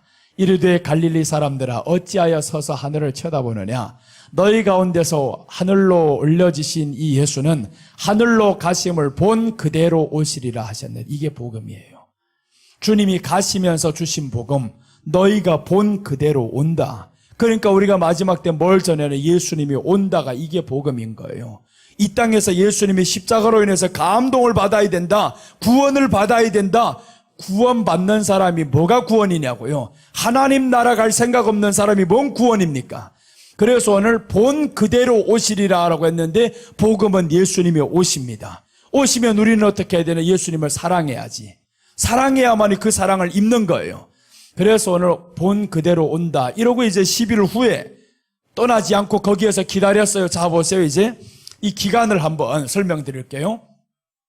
40일 이때 승천을 하시죠. 40일이 지나서 승천을 했단 말이에요. 그 다음에 언제 성령님이 임하냐 하면 50일째 되는 날에 성령이 임하는 날이에요. 이 성령이 임하는 날을 예수님이 이제 3절에서 말씀합니다. 자, 3절 한번 보세요. 이제 다시 한번 사도행전 1장 3절.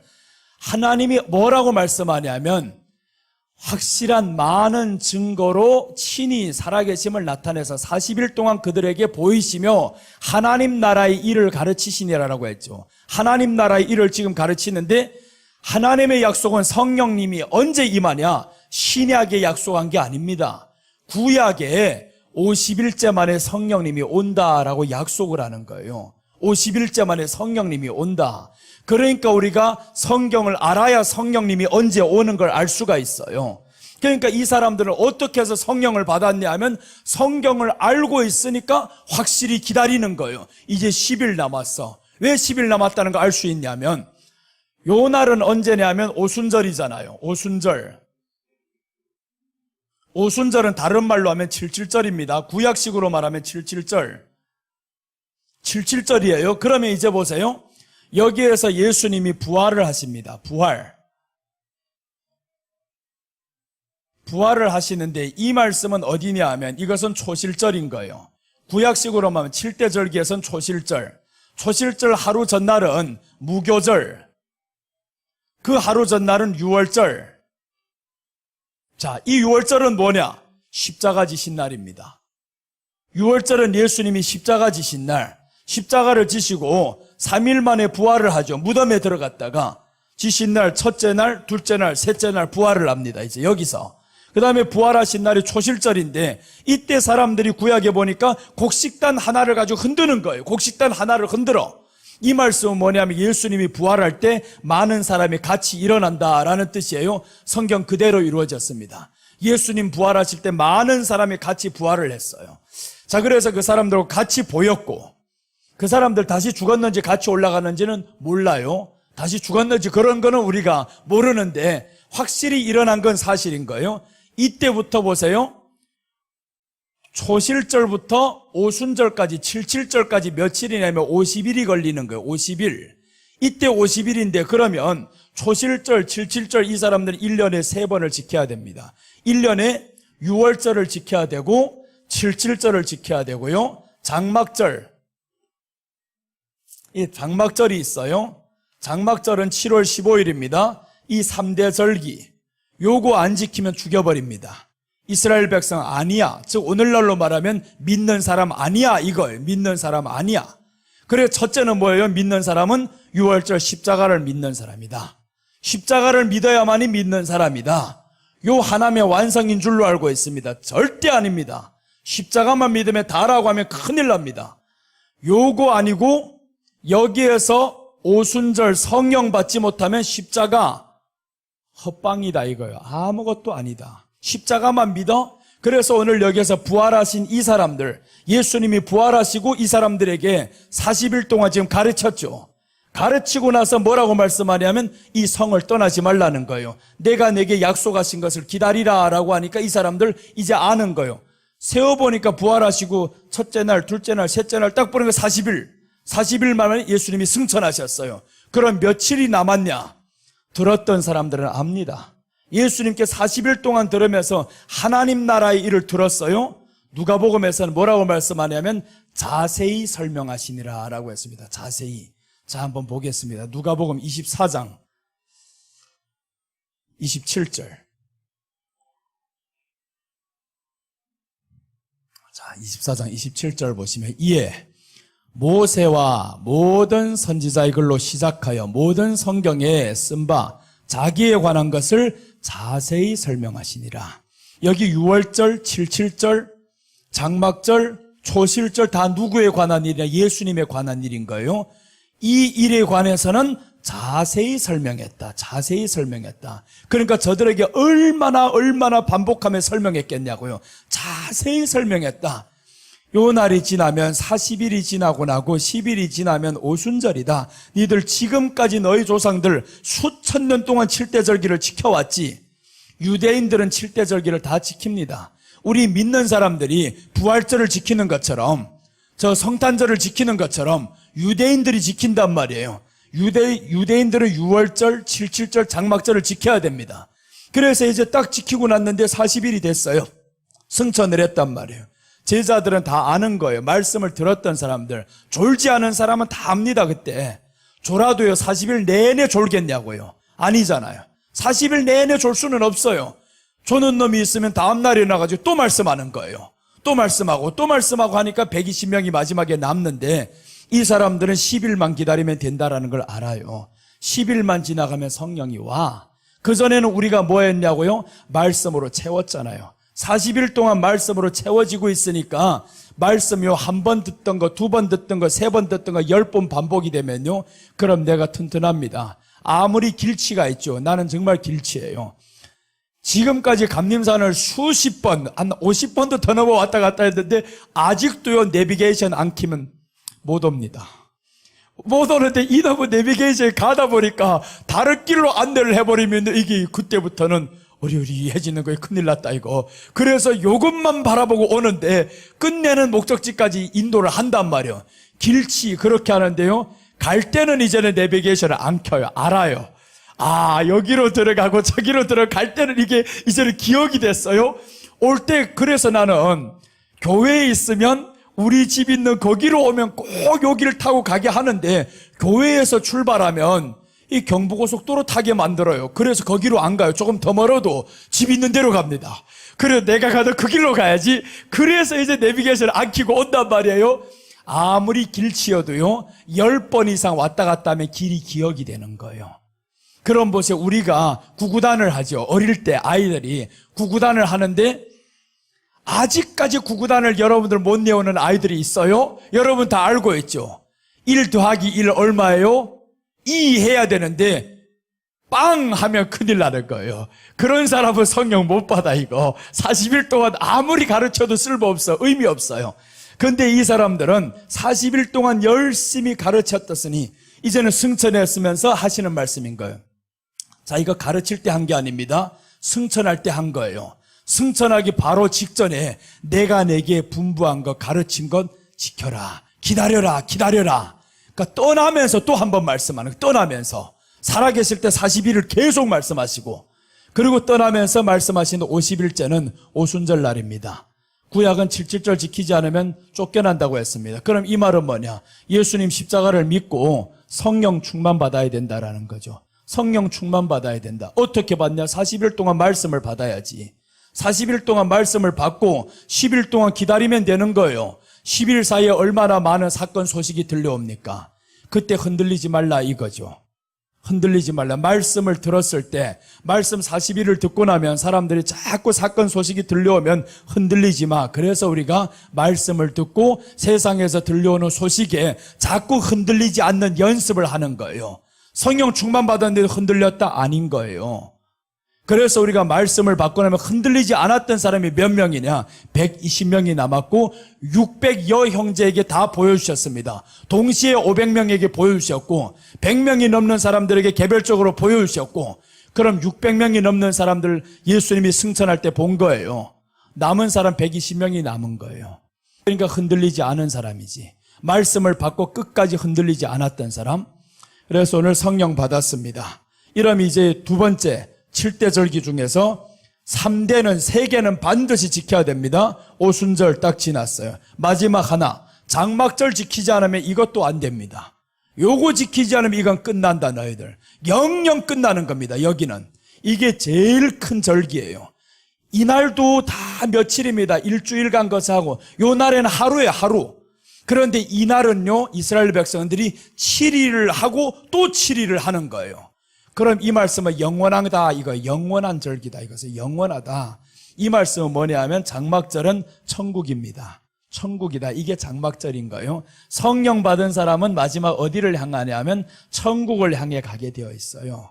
천국을 향해 소망해야 됩니다. 성령을 받았다. 내가 성령에 충만하다. 충만한데 천국에 대해서 관심 없다. 이건 성령 충만이 아닙니다. 가짜예요, 그거. 아무리 말해도 쓸모없습니다. 자, 한번 생각해 보세요. 남자하고 여자가 사랑을 해요, 지금.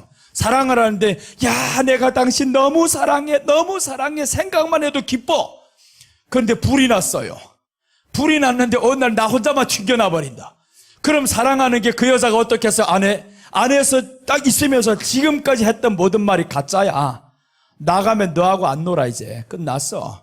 실제 그러더라고요. 우리 집 사람도 이제 지금 듣고 있는데 이거 또 집에 가면 말 듣게 생겼어. 우리 집에 한번 가스에서 불이 났어, 이거. 가스 지금 반찬을 하다 보니까 기름이 그 안에 많다 보면요, 잘못 훅 돌리면 이게 불이 확 올라간단 말이에요. 그러니까 나하고 같이 주방에 있다가 욕하지 마, 이제. 지금 듣고 있어서 그래요. 거기에서 하는데 이게 불이 나버린 거예요. 베란다로 혼자 가서 막 뛰어가더니 문 잠궈 버리는 거예요. 아이씨, 나는 지금 여기에 있는데, 내가 지금 여기에서 지금 다 죽게 생겼는데, 근데 나는요, 요리를 배웠어요. 전문 자격증이 있어요. 그럼 요 놈을 어떻게 끄는 걸 나는 안단 말이에요. 본인은 몰라요. 아니, 도망가면 같이 도망가자고 해야지. 뒤에 혼자 막 도망가. 거기에서 문만 안 닫아도 내가 그렇게 화가 안 나요. 문을 닫아버리고 밀고 있는 거예요. 내가 나가려고 해서 너 때문에 못 나가겠다. 이거 다 죽게 생겼어. 그래서 그때 이제 농담을 아주 잘 지나갔어요. 불이 금방 꺼지고. 금방 꺼지는데 그것만 위로 올려버리면 끝나. 이거 들어버리면 끝나는데 불 속에다 손을 넣어야 돼. 이게 겁나니까 사람들. 근데 이게 손잡이에는요, 절대 그 순간에 안 타는 거 나는 알아요. 그걸 잡아가지고 바로 옆에 놓으니까 꺼져버렸는데 그게 무서워가지고 나가버린 거야. 그게 왜 무섭냐? 상식이 없으면 무섭다라는 거예요. 지식이 없으니까 무섭다. 그래서 하나님을 향한 지식, 하나님을 제대로 알면 무서움이 없어집니다. 그래서 성경에 하나님이 항상 말씀하죠. 두려워하지 말라. 두려워하지 말라. 이 말씀은요, 하나님을 모른 채 두려움이 떠나가라 하면 떠나가지 않습니다. 하나님을 알아야 두려움이 떠나가는데, 근데 자꾸 알려고는 안 하고 그래서 두려움 떠나가라고 기도만 하는 거예요. 말씀이 들어오면 우리는 알게 되어 있어요. 하나님을 알게. 그래서 이 제자들은 보세요, 흔들리지 않습니다. 이때부터는 베드로 겁쟁이였었죠. 40일 동안 흔들렸습니까? 흔들리지 않잖아요. 성령님이 딱 임하고 났더니 똑같은 사건이 일어났는데 가이사 앞에 딱 서잖아요. 내가 하나님 앞에서 사람의 말을 들으랴, 하나님의 말씀을 들으랴, 이렇게 담대히 말할 수 있는 거예요. 말씀에 대한 지식이 좀 확고하거든요. 이게 채워지니까 이제 두렵지 않은 거예요. 사람 앞에서도 두렵지 않고요, 죽음 앞에서도 두렵지 않는 거예요. 그래서 우리가 마지막 때 정말 하나님의 말씀을 더 채워넣어야 되는 거예요. 말씀만 채워넣으면 교만한다 그러는데요, 아닌 거예요. 교만한 게 아니에요. 아직은 덜 알아서 그래요. 예수님을 자꾸 채워다면 쓸모없는 지식을 채우니까 교만하지, 예수님으로 채우면 절대 교만 못합니다. 하라고 빌어도 못하는 거예요. 안 하는 거예요. 교만하는 사람들 보면요, 예수님이 없는 사람, 아닌 사람이에요. 교만 절대 못하게 되어 있습니다. 교만하면 하나님이 무너지게 만들더라고요. 그래서 교만하면 무너집니다. 교만하는데 무너지지 않으면 버린 겁니다. 이거 아주 위험한 거예요. 내가 강남에서 개척했을 때는 굉장히 교만했어요. 나는 아닌 것 같았는데 남들 보기엔 내가 교만했겠지. 저 어린 놈이 강남에서 개척을 해가지고 최고의 빌딩에 들어가서 예배를 드리고 나도 모르는 사이에 으쓱해진 거예요. 우리 지방의 목사님도 우리 교회 회의하러 오면요, 진짜 그 사람들 오면 그 주차장 들어가서 떨고 있습니다. 최고급 차들이 쭉 주차하고 있으니까 자기네를 잘 주차하기 그렇게 떨고 있는데 나는 거기에 이제는 생활 습관이 되어가지고요, 아무렇지도 않아요. 목사님들 가가지고 맛있는 데가 최고급 식당에 데려가서 따가 내가 돈 내는 것도 아닌데 뭐. 그래서 성도가 다 하니까 그걸 가지고 데리고 가니까 아주 으쓱한 거예요. 목사님들 그때요, 나하고 얼마나 어린 놈한테 이랬는지 몰라요. 교회가 딱 끝나고 나서 초라하게 망하고 나니까 성목사 커피 이러더라고요. 와, 그래 내가 이 세상은 야 눈이라는 게 무섭구나. 가진 놈한테는 꼼짝 못하고 없어 보이면 그때부터는 목사 님자가 빠지고 목사 돼버리더라고요. 커피 이러고 있어요. 그래서 세상 말이 맞다라는 게 억울하면 출세하라고요. 나 출세 안 할래. 괜찮아. 괜찮아. 시키면 하는데 하면 되지 뭐. 또 오라면 또 오면 되지 뭐. 그렇게 해서 우리는 예수님으로 채우자라는 거예요. 예수님을 향한 그 지식이 우리 안에 차 있으면 그때부터 두려움이 사라집니다. 그래서 이제 성경에 보니까 환자들이 예수님께 찾아오죠. 찾아와서 첫 번째 고백이 이겁니다. 다윗의 자손 예수여. 이 말씀은요, 구약에 기록된 예언을 믿는다 이 말이에요. 그 고백은 그저 예수여 살려주세요 이거 아닙니다. 바디메오 우리가 다 알죠. 소경이죠. 날 때부터 소경된 자가 뭐라고 소리치냐면요, 예수여 나를 고쳐주세요, 주여 고쳐주세요 이렇게 안 합니다. 살려주세요, 고쳐주세요 이렇게 고백한 사람 없어요. 다윗의 자손 예수여라고 고백한 거예요.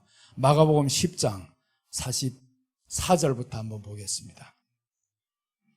오늘 본문 들어가기 다 틀렸어요. 지금 본문 들어가야 되는데 들어가지 못하고 자꾸 지금 이렇게 곁들어 산다라는 거 여러분이 지금 엄청나게 중요한 내용을 듣고 있다 사실입니다. 이거 자 보시면 마가복음에서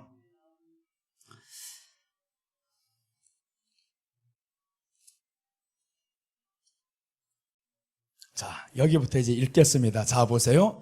44절부터 너희 중에 누구든지 으뜸이 되고자 하는 자는 모든 사람이 종이 되어야 하리라. 자 보세요. 으뜸이 되고자 하니까 높은 채 하고 있으니까 하나님이 박산내버리더라고요. 야 그렇게 처절하게 박산내버려 하나도 남지 않고 거기를 떠나버리니까 사람들이 아예 태도가 달라지대요. 거기서는 성도가 나가 사주겠다 하면 양복이 150만 원짜리 오는데 세상에 강남을 떠버리고 났더니 이거 5만 원짜리 입고 다녀야 돼 이거. 사주는 놈이 하나도 없어요. 그러니까 사주는 것도 없고 먹이는 것도 없고 사람들 다 아이게 이제 저 초라한 놈이 됐구나 싶어서 그러는데 이제 으뜸이 되고자 하면 종이 된다라고 했습니다. 45절 이제 예수님이 이 말씀 지나고 46절부터 보면 이제 맹인 바디메오가 나옵니다. 바디메오가 오는데 그들이 여리고에 이르렀더니 예수께서 제자들과 허다한 무리와 함께 여리고에서 나가실 때에 디메오의 아들인 맹인 거지 바디메오가 길가에 앉았다가 자 47절입니다. 나사렛 예수시란 말을 듣고 자 이제 여기서 중요합니다. 여러분 만약에 나사렛 예수가 온다, 여러분에게 내가 지금 그랬어요. 나사렛 예수가 온다, 빨리빨리 소리쳐 구해. 그럼 여러분들 어떻게 구해야 정상인 거예요? 나사렛 예수여 이렇게 소리쳐야 정상인 거예요. 들은 대로 해야 되니까. 들려오는 소식은 나사렛 예수인데 근데 이 사람은 보세요. 뭐라고 소리치냐 하면 나사렛 예수시란 말을 듣고 소리질러 이르되 다 같이 읽겠습니다. 다윗의 자손 예수여 나를 불쌍히 여기소서 하거늘. 다윗의 자손이라는 거예요. 그래서 여러분 목사님이 때로는 설교를 못해도요 귀가 열려서 내 귀가 열려버리면 못하는 설교 속에서 믿음의 소리로 들려버리는 거예요. 본문 그대로 들려버리는 거예요. 그래서 성경에서 나사렛 예수라는 말은 이 말씀은 뭐냐면 예수님은 나사렛 예수가 아닌 거예요. 예수님은 베들레헴에 태어난 예수예요. 근데 나사렛 예수라는 거는 예수님의 인간성을 비하하는 겁니다. 초라한 예수다, 목동 예수다, 이렇게 낮은 예수라고 지금 말하는 거예요. 근데 이 사람은 뭐라고 말씀하냐면 나사렛 예수라는 말을 했어도 나는 다윗의 자손이라고 한다. 다윗의 자손은 왕이라는 말인 거예요. 들려오는 소리는 목수의 아들입니다. 초라한 자그마한 시골에서 자라는 사람인 거예요. 그런데 나는 다윗의 자손이라고 한다. 내게는 왕이다. 다윗의 자손은 성경의 예언입니다. 예수님이 다윗의 자손으로 온다고 분명히 성경에서 말씀하는 거예요. 사무엘상 16장 1절에 보면 예수님은 다윗의 자손 후손으로 오게 되어 있습니다. 그 후손으로 온다라는 건, 야, 너무 빠르다. 진짜 저기 성경 찾아주신 전도사님 내 마음하고 엄청 통해. 내가 뭘 하려고 하면 말도 안 했는데 미리 가서 다 찾아놓고 있어요. 자, 보니까 여호와께서 사무엘에게 이르시되 내가 이미 사울을 버려 이스라엘 왕이 되지 못하게 하였거늘 네가 그를 위하여 언제까지 슬퍼하겠느냐? 넌 불에 기름을 채워가지고 가라. 내가 너를 베들레헴 사람 이새에게로 보내리니 이는 내가 그의 아들 중에서 한 왕을 보았느니라. 자, 보세요. 여기까지 다윗이 안 나오죠. 한 왕을 보았다라는 거예요. 그래서 이새의 집으로 가야 되는데 이새의 집은 어디냐? 베들레헴입니다. 베들레헴까지 왔어요. 첫 번째 아들이 지나갑니다. 사무엘이 하는 행동을 보세요. 아무리 성자라도 이런 실수가 생긴다라는 거예요. 아무리 위대하고 정말 훌륭한 선지자라도 이런 실수가 생깁니다. 자, 2절 보시면 이제 드디어 지나가기 시작합니다. 16장 2절 이제 넘어갑니다. 2절 보시면 사무엘이 이르되 내가 어찌 갈 수 있으리까? 사울이 들으면 나를 죽이리이다 하니 여호와께서 이르시되 너는 암송아지를 끌고 가서 말하기를 내가 여호와께 제사를 드리러 왔다 하고 3절 이새를 제사에 청하라. 내가 내게 행할 일을 가르치리니 내가 내게 알게 하는 자에게 나를 위하여 기름을 부을지니라. 4절부터 이제 나옵니다. 사무엘의 여호와의 말씀대로 행하여 베들레헴에 이르매 성읍 장로들이 떨며 그를 영접하여 이르되 평강을 위하여 오시나이까? 맞죠? 평강을 위해서 왔어요. 5절 이르되 평강을 위함이니라. 내가 여호와께 제사하러 왔으니 스스로 성결하게 하고 와서 나와 함께 제사하고자 하고 이새와 그의 아들들을 성결하게 하고 제사에 청하니라. 이제 청합니다. 자, 6절 7절 이제 읽겠습니다. 그들이 오매 사무엘이 엘리압을 보고, 이제 엘리압은 이새 다윗의 아버지인 거예요. 큰아들이 오는 거예요. 큰아들을 딱 보니까 마음에 이르기를 여호와의 기름 부으신 자가 과연 주님 앞에 있도다 하였더니 확신을 하잖아요. 여호와의 기름 부으신 자가 주님 앞에 있다라는 거예요. 그게 사무엘이 생각이고 사무엘이 시선이었다라는 거예요. 사무엘이 볼 때는 엘리압이 지나가니까 모든 게 괜찮았거든요. 와, 외모도 괜찮아. 그래서 사무엘을 기름 부으려고 하는데 7절입니다. 7절 보니까 여호와께서 사무엘에게 이르시되 그의 용모와 키를 보지 말라. 내가 이미 그를 버렸느니. 왜 버렸다고 했겠어요? 여기에서 우리가 영원하신 하나님을 모르면요, 이 말씀은 영영 해석이 안 됩니다. 하나님 왜 그를 버렸는데요? 그러니까 하는 말이 이런 말 나오는 거예요. 하나님이 이를 미워하고 저를 사랑했으니 우리는 사랑받은 것에 대해서 감사해야 됩니다. 그저 이렇게 나오는 거예요. 근데 성경은 아닙니다. 성경은요, 하나님이 영원하신 하나님이기 때문에 이때 일과 후의 일을 하나님 보시기에는 다 같은 시간대에 있는 거예요. 같은 시간대에 있으니까 이놈이 훗날에 뭐 할 걸 하나님 볼 땐 다 아는 거예요. 하나님은 아시니까 엘리압이 아니라 하는데 사무엘은 모르잖아요. 훗날에 어떤 일이 있을지 모르니까 사무엘은 그저 보니까 괜찮아, 그게 맞는 거예요. 사무엘 그때 입장에서는 맞아요. 그래서 이제 사무엘이 하려고 하니까 하나님이 아니라고 하는 거예요. 너는 용모와 키를 보지 말라. 내가 이미 그를 버렸노라. 내가 보는 것은 사람과 같지 아니하니 사람은 외모를 보거니와 나 여호와는 중심을 보느니라 하시더라. 이제 8절 넘어가면서 이제 둘째 셋째가 다 나옵니다. 둘째 셋째가 쭉 나오다가 일곱째까지 지나갔는데 사무엘이 이제 두 번째부터 신중하기 시작합니다. 두 번째부터 신중한 거예요. 이제 둘째 보면 이새가 아미나답을 불러 사무엘 앞을 지나가게 하매 사무엘이 이르되 이도 여호와께서 택하지 아니. 야, 그래서 사무엘이 기가 막힌 사람이라는 거예요. 대단한 선지자. 처음의 것을 아니라고 하니까 두 번째 바로 깨어나잖아요. 내 생각이 안 들어가잖아요. 여러분, 이게 바로 하나님 앞에 사는 자입니다. 이런 사람이 성령 충만한 사람, 아니라고 했을 때 다음 것을 바로 깨달을 수 있는 사람, 이 사람이 성령의 음성 듣는 사람인 거예요. 그래서 이제 두 번째 지나가니까 그때는 아니라고 하는 거예요. 일곱째까지 지나가는데 다 아니라고 하는 거예요. 마지막에 최후 더 있습니까? 라고 하니까 뭐라고 말씀하는 이새가 하나가 있는데 막둥인데 저 양 치러 나갔습니다 라고 하는 거예요. 하나밖에 없다라는 거예요. 그럼 사무엘이 이제는 결정이 된 거죠. 그 애다. 마지막에 제다라는 거. 하나밖에 없으니까 어떤 사람인지 보지도 못한 거예요. 됐다, 이제는 기다린다라는 거예요. 이 사람 올 때까지 내가 먹지 않겠다라는 겁니다. 자, 이제 여기에서 나옵니다. 11절입니다. 또 사무엘이 이새에게 이르되 네 아들들이 다 여기 있느냐? 이새가 이르되 아직 막내가 남았는데 그는 양을 지키나. 그럼 이 말씀은 뭐냐면 양 치는 건 막내가 쳐야 됩니까? 큰 놈이 쳐야 됩니까?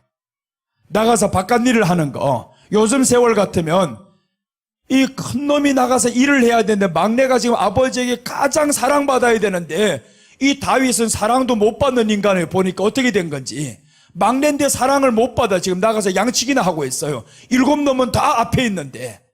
그래서 지금 보세요. 저기서 아직 막내가 남았는데 그는 양을 지키나이다. 사무엘이 이새에게 이르되 사람을 보내어 그를 데려오라. 그가 여기 오기까지는 우리가 식사 자리에 앉지 아니하겠노라. 사무엘은 확신이 왔던 겁니다. 이제는 저 다윗이다. 막내다, 막내. 그래서 막내라는 확신이 왜 왔는데 없으니까 더 없으니까 이것밖에 없잖아요. 그래서 하나님의 확신은요, 우리에게 확실한 것에 확신을 준다라는 겁니다. 확실한 것에. 이 말씀 확실한 것이잖아요. 40일이 지나고 50일째 된 날은 확실합니다. 확실한 것을 말씀하지 절대로 이래도 될까 저래도 될까 이런 걸 기다리라고 한 게 아니에요. 너무 확실한 것이다. 그래서 이제 사무엘이 올 때까지 기다리자라고 했는데 드디어 이제 옵니다. 12절. 이에 사람을 보내어 그를 데려오매 그의 빛이 붉고 눈이 빼어나고 얼굴이 아름답더라. 여호와께서 이르시되 이가 그니 일어나 기름을 부으라 하시는지라. 자, 그럼 하나님이 왜 다윗은 그렇게 이쁘게 봤고 엘리압을 비롯한 아미나답 이 7은 다 이쁘게 안 봤을까? 여기에서 문제가 나오는 겁니다. 왜 그랬을까라는 거예요. 뒤에 조금 지나 보니까 이제 처음에 골리앗 설명했었죠. 그런데 세 형제는 엘리압하고 아미나답하고 요 세 형제는 어디에 가 있냐면 사울의 밑에 군대장으로 들어가 있어요. 군대란 말이에요. 군대. 이 군대장으로 들어가 있는데 저 골리앗이 이렇게 저주를 하는데 하나님의 이름을 모독하고 이스라엘의 군대를 저주하고 그런데 이 세 사람은 나가지 못하는 거예요. 나가지 못하는. 그런데 하나님이 언제부터 알았어요? 여기서 기름 붓기 전부터 알았던 거예요. 너 같은 놈은 기름 부음 받아도 안 돼. 다시 버리게 되어 있어. 그러니까 아예 하나님이 저들은 버린 거예요. 너 사람 볼 때는 괜찮아 보이지. 나가서 싸울 것 같지? 아니라는 거예요. 근데 훗날에 보니까 다윗이 왔는데 이야, 이놈의 얼굴이 붉고 난리가 나버렸어요. 하나님이 이뻐하는 이유가 있어요. 몸도 왜소합니다. 체격도 보니까 별 볼품이 없어요. 그래서 이제 하나님이 저들을 이뻐한 이유를 보니까 뒤에 골리앗 사건에 보니까 7형제가 아무도 못 나가는데 7형제 셋이 이렇게 말씀합니다. 아버지가 뭐라고 하나, 이 아버지가 참 내가 이새를 가보면 좀 욕하고 싶어요. 왜 이렇게 차별했습니까? 막 좀 다윗을 위해서 막 욕하고 싶은데 아버지가 어느 날 형들에게 심부름을 보내는 거예요. 다윗, 너 형들이 자리 나가서 봐라. 그렇게 하다가 우연히 들어버린 거예요. 우연히 들었어요. 형들에게 문 하나를 보낸 겁니다. 아니, 형들이 안 오면 아버지가 형들에게 저 하인을 보내서 아버지에게 좀 보러 오라고 해라 이놈들아. 이래야 되는데 그들이 잘 있는가 하고 이 동생을 보내는 거, 제일 막내를. 그러다가 보니까 전쟁터인 거. 이게 보니까 막 저주하는 소리가 들리고 사울이, 다윗이 화가 나버린 거예요. 아버지고 뭐고 형들이고 뭐고 없는데 형들이 이러는 거예요. 또 이놈아, 여기 와서 뭘 하라고 왔냐고. 가라고. 그런데 형들에게 이 사람이 말하는 거예요. 내가 나가겠다고 사울에게 간다고 하니까 잘난 척 한다라는 거예요. 너 그러지 말라. 근데 끝내 갔어요. 가서 이제 전쟁에 나갈 수 있는 이 모든 걸 허락을 받았다. 그래서 다윗은 뭐냐면요, 하나님 앞에서 사람 앞에서 질서를 지켰더라 이 말인 거예요. 질서를 지켰더라. 자기가 성령에 충만하다고 해가지고요, 질서를 깨는 사람들이 있습니다. 질서를 지켰더라. 그래서 왕 앞에 나가서 허락을 받고 나가는 거예요. 그래서 나가서 딱 싸울 때 보니까 하나님이 다윗을 왜 사랑했는지 알 수가 있잖아요. 다윗을 왜 사랑하고 저들을 왜 버렸는지. 저 적그리스도 앞에서 벌벌 떨 사람들은 하나님이 미리 알아요. 그러니까 버렸다 이 말이에요. 버렸다. 그래서 우리가 처음부터 다윗은 왜 그러면 이 사람은 나가서 싸울 수 있었냐? 다윗은 막내로서 말씀으로 채웠던 자입니다. 다윗이 뭐라고 말씀하냐 하면 이 사울을 설득시킬 때 이렇게 말씀하는 거예요. 내 양새끼가 사자에게 물려서 사자의 입에 들어가면 내가 만군의 여호와의 이름을 의지해서 사자의 수염을 뜯어버렸고요. 곰새끼가 이것을 핥아가면 내가 만군의 여호와의 이름을 의지해서 곰새끼에게서 새끼를 빼냈다라는 거예요. 그러니까 이 다윗은 어릴 때부터 하나님을 의지하는 법을 알았던 거예요. 어릴 때부터 의지하는 법을 말씀을 통해서 알았다라는 거예요. 그러니까 이 사람은 전쟁터에 나가서 골리앗이 두렵지 않은 겁니다. 왜 두렵지 않냐면 하나님이 내 편이고 하나님이 나와 함께 계시고 두려워하는 게 정상이 아니다. 내가 지는 게 오히려 비정상인 거예요. 다윗이 이겼다고 기적이라고 난리를 떨고 있죠. 절대 기적이 아닙니다. 다윗이 이겨야 되는 게 정상인 거예요. 하나님의 이름이 있는데 지는 게 정상이 아니지. 그래서 여러분 우리가 적그리스도 앞에 섰을 때 이겨야 되는 게 정상인 거예요. 그놈이 딱 실행하고자 할 때 안 받아 이렇게 해야 되는 게 정상인데 그 앞에 가가지고 벌벌벌 떨고 있어 지금. 그거는 벌써 하나님이 버린 사람이다. 그래서 버린 것을 최종적으로 알게 만드는데 지금 하나하나 그림자가 이제는 가까이 오고 있어요. 코로나를 통해서 이 가짜들을 벌써 다 걸러냅니다. 가짜들 걸러내고 연약한 자들 걸러내고 그때 이제 가짜가 아니고 연약한 자들이 있어요. 요런 사람들 회개하고 빨리 들어오면 되는 거예요. 우리는 가라지가 누군지 도저히 알 수가 없습니다. 괜히 안 나오는 사람들 다 가라지라고 하면 안 됩니다. 우리는 가라지가 누군지 연약한 자가 누군지 모릅니다. 그런 판단은 하지 마.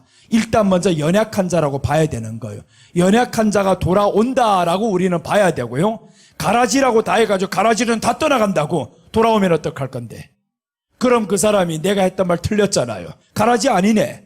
그래서 우리는 가라지다, 알곡이다 우리는 말할 수 없어요. 왜 말할 수 없냐면 우리는 영원한 자가 아니니까 모르는 거예요. 우리는 앞에 것만 보이는 거예요. 그 사람의 행동을 통해서 그래서 결과를 짓는 거예요. 그러니까 우리는 앞니를 모르니까 그래서 하나님의 말씀만 하고 지혜로운 혀가 양약이라고 했잖아요. 지혜로운 혀. 말을 함부로 하지 말라. 그래서 나온 거예요. 자, 이렇게 해서 오늘 다윗을 사랑하는 이유는 하나님은 벌써 알았어요. 끝까지 네가 나의 이름을 위해서 싸우리라는 것을 알았습니다. 그럼 다윗이 싸울 수 있는 모든 배경은 어디냐? 말씀으로 자꾸 채웠잖아요. 여호와의 이름으로 말씀으로 채웠잖아요. 그러니까 말씀 채우니까 두렵지 않았던 거예요. 뭐라고 해도 두렵지 않습니다. 지금 이제 전쟁이 일어나고 있죠. 기근이 오고 있죠. 그 다음에 나아가서 지진이 옵니다. 기근은요 점점 더 커질 겁니다. 지금 물가를 잡는다고 하면 임시는 잡힙니다. 임시는 분명히 금리를 올리고 하면 잡힐 거예요. 조금은 잡히고. 그러나 환율이 떨어져야 돼요. 환율도 얼마 안 지나면 또 잡힙니다. 그럼 잡히기 시작하면 그때부터 이제 정신 차려야 되는 거예요. 두 번 다시 빚지지 말자. 두 번 다시 세상 따라서 하는 대로 하지 말자는 거예요. 제가 3년 전에 말씀 전할 때 그랬습니다. 빚지면 어려움이 옵니다. 어려움이 온다고 3년 전부터 말씀해서 그때는요 저금리 시대였습니다. 저금리로 해준다니까 사람들 이해를 못하는 거예요. 저금리가 왜 저금리가 되냐면 환경이 극도로 어려워지니까 금리를 낮춰버리는데 낮춰버리면 어떻게든 사람들이 돈을 많이 쓰면 수요가 부족해지잖아요. 내가 돈이 많이 쓰면 이 한 물건을 가지고 10명이 살 것을 100명이 사는 거예요. 그럼 이게 물가가 올라갈 수밖에 없다라는 거예요. 돈을 풀어가지고 쓰게 만드니까 수요는 많아진 거예요. 그런데 수요만큼 여기에는 공급이 없어진단 말이에요. 그럼 올라갈 수밖에 없지. 그럼 지금 왜 떨어지냐? 왜 금리를 올렸냐? 금리를 올려버리니까 사람들 은행에다 돈을 넣어버리는 거 아예. 안 써버리는 겁니다. 우리가 왜 올려야 되냐? 미국에서 올리고 있잖아요. 미국에서 올리는데 우리가 안 올리면 한국에 있던 외환 보유가 어떻게 되겠어요? 달러 값이 우리보다 더 높으면 그럼 다 빼가지고 달러로 가는 거예요. 달러가 우리나라에서 나가면 한국은 망합니다. 그러니까 이런 것도 모르고 사람들 윤석열 정부를 말하는 거예요. 지금 금리를 올린다고 저 정치할 줄도 모르는 사람이 한다고. 지금 맞는 거예요. 그거 엄청 지금 잘하는 거예요. 2.25% 지금 올려버린 게 벌써 올려야 되는 거예요. 벌써. 그랬으면요, 조금 충격이 있더라도요, 벌써 이게 안정이 돼. 왜 그럼 올려야 되느냐? 전 정부에서 많이 썼잖아요. 여러분 한번 생각해 보세요. 오늘의 지금 50조 원을 여러분들 빚냈어요? 그럼 그 빚을 언제 갚아야 됩니까? 오늘 갚아요? 아니잖아요. 내일부터 갚아야 하잖아요. 빚은 오늘 쓰고 오늘 갚는 게 아닙니다. 다음 달 명년부터 갚는다 이 말이에요. 그러면 명년부터 어려움이 온다 이거예요. 근데 지난해부터 실컷 써버렸죠. 계속 나눠준다 그러죠. 내가 그래서 마지막 거 저는 솔직히 안 받았습니다. 하나라도 받지 말자. 계속 나눠준다 그래요. 돈을 사람들에게 25만 원, 30만 원 나눠주면 뭐 할 거예요? 돈으로 줘야지 그러면. 돈으로 주면 나는 절대 안 씁니다. 2번 받았던 거 한 번도 안 썼을 거예요. 어차피 카드로 줘버리니까 이거 안 쓰면 날아가는 거예요. 그래서 그러니까 썼단 말이에요. 다 그렇게 썼습니다. 그럼 보세요. 빚으로 썼죠. 그 빚을 갚는 다음 해부터 어려움이 오는 게 눈보듯 뻔하잖아요. 이걸 알아야 되는데 국민들이 모르는 거예요. 그래서 지금 경제가 올라가고 뭐 지지율이 이게 다 조금만 눈 내려보면 떨어질 이유가 없는데 지 눈앞에 거 생각하니까 지금 이자가 작년에는 그렇게 안 높았는데 금년에 올라가거든요. 열받는 거예요. 누군데 열받아요 사실은. 빚 내준 사람에게 열 내야 되는데 왜 지금 빚 갚으라는 사람에게 열 내냐고. 빚 갚으라는 사람 당연한 거예요 지금. 그런데 그걸 모르니까 지금 현 정부를 향해가지고 자꾸 말하는 거 잘못됐다라고 빅스텝 한다고. 이런 소리를 할 때마다 참 제발 뉴스를 조금만 보고 공부 조금만 해도 이거 알 건데.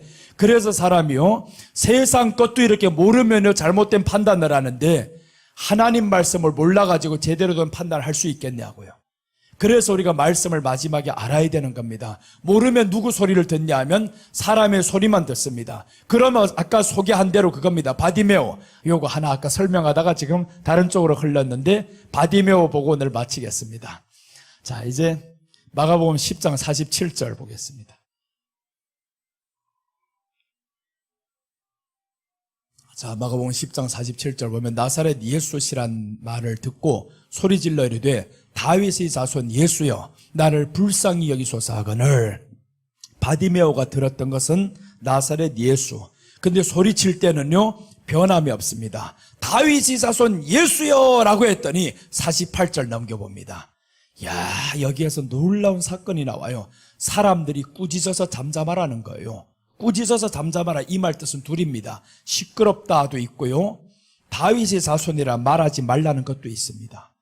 다윗의 자손 예수여라고 하니까 잠잠하라는 거예요.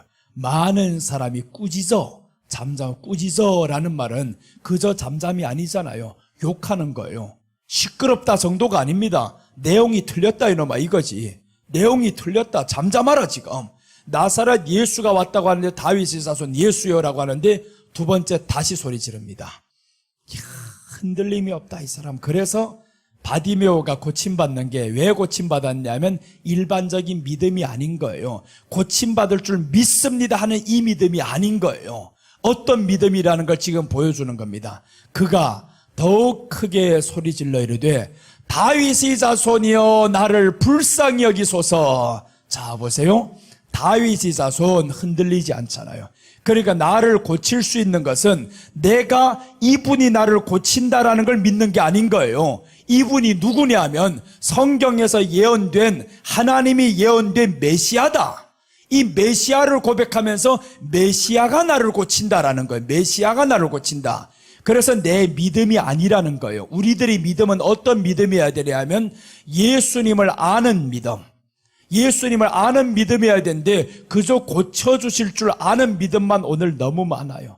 주님께 기도하면 고침받을 줄 믿습니다. 이런 믿음인지 과연 주님을 알아서 사람들이 잠잠하라고 꾸짖을 때 내가 그 믿음이 바뀌지 않을 수 있냐고요.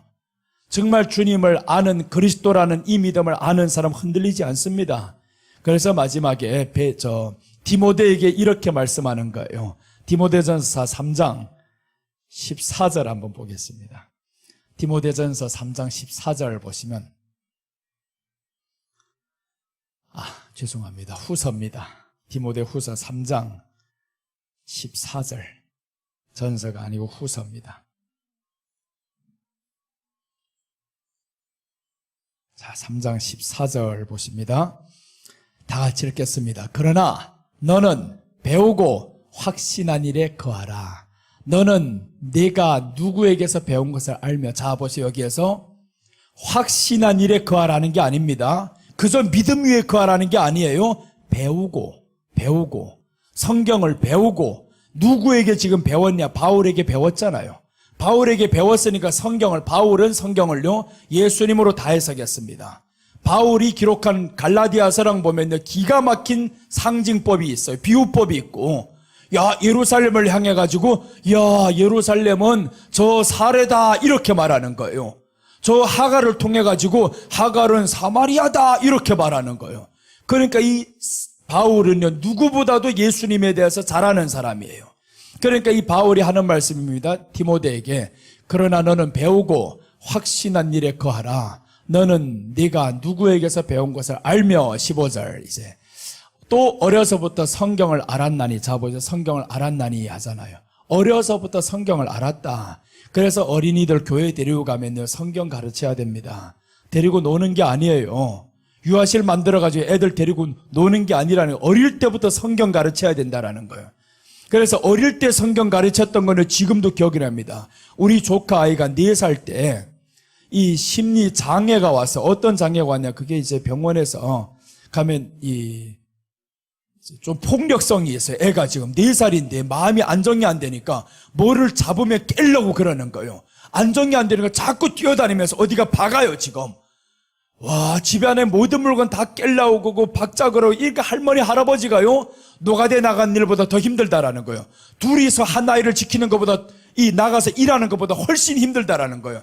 애가 막 박으면 어떡하냐고요. 그런데 우리 어머님 아버님이 내가 있는 교회 옆으로 이사를 왔어요. 교회 옆으로 이사를 와가지고 이 애가 교회에다 보내는 거예요. 나한테 보내면 어쩌라고. 나한테 보내는 거예요. 4살짜리 아이를.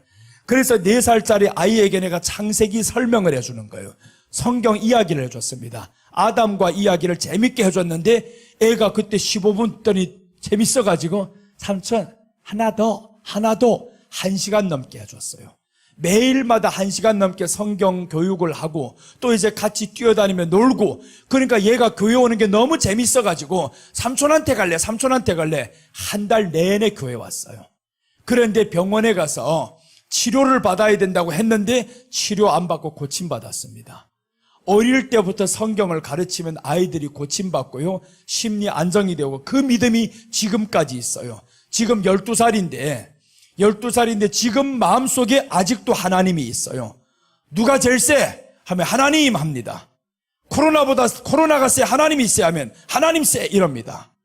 코로나 때 애들이 얼마나 두려워 떨어요? 근데 아무리 그래도 하나님이 세하고 코로나 때 그 아이가 한 번도 교회에 안 빠졌어요. 나와서 물론 이렇게 졸 때도 있고 기대 이러 처박혀 앉아있을 때도 있고. 그럼 내가 또 욕해요. 똑바로 앉아! 막 이래 버린단 말이에요. 하나님이 보고 있는데 어디 그렇게 하고 있냐고. 그 애가 또 이렇게 앉아있어요. 그래서 보세요. 어릴 때부터 성경을 지금 가르쳤다라고 알았나니 하잖아요. 성경은 능히 너로 하여금 그리스도 예수 안에 있는 믿음으로 말미암아 구원에 이르는 지혜가 있게 하느니라. 구원에 이르는, 구원 그저 있습니까? 지혜가 있다라고 하잖아요. 구원에 이르는 지혜. 구원에 이르렀다고 했는데 세상에 이걸 받아버렸어요. 마지막에 일어날 666표 받아버렸단 말이에요.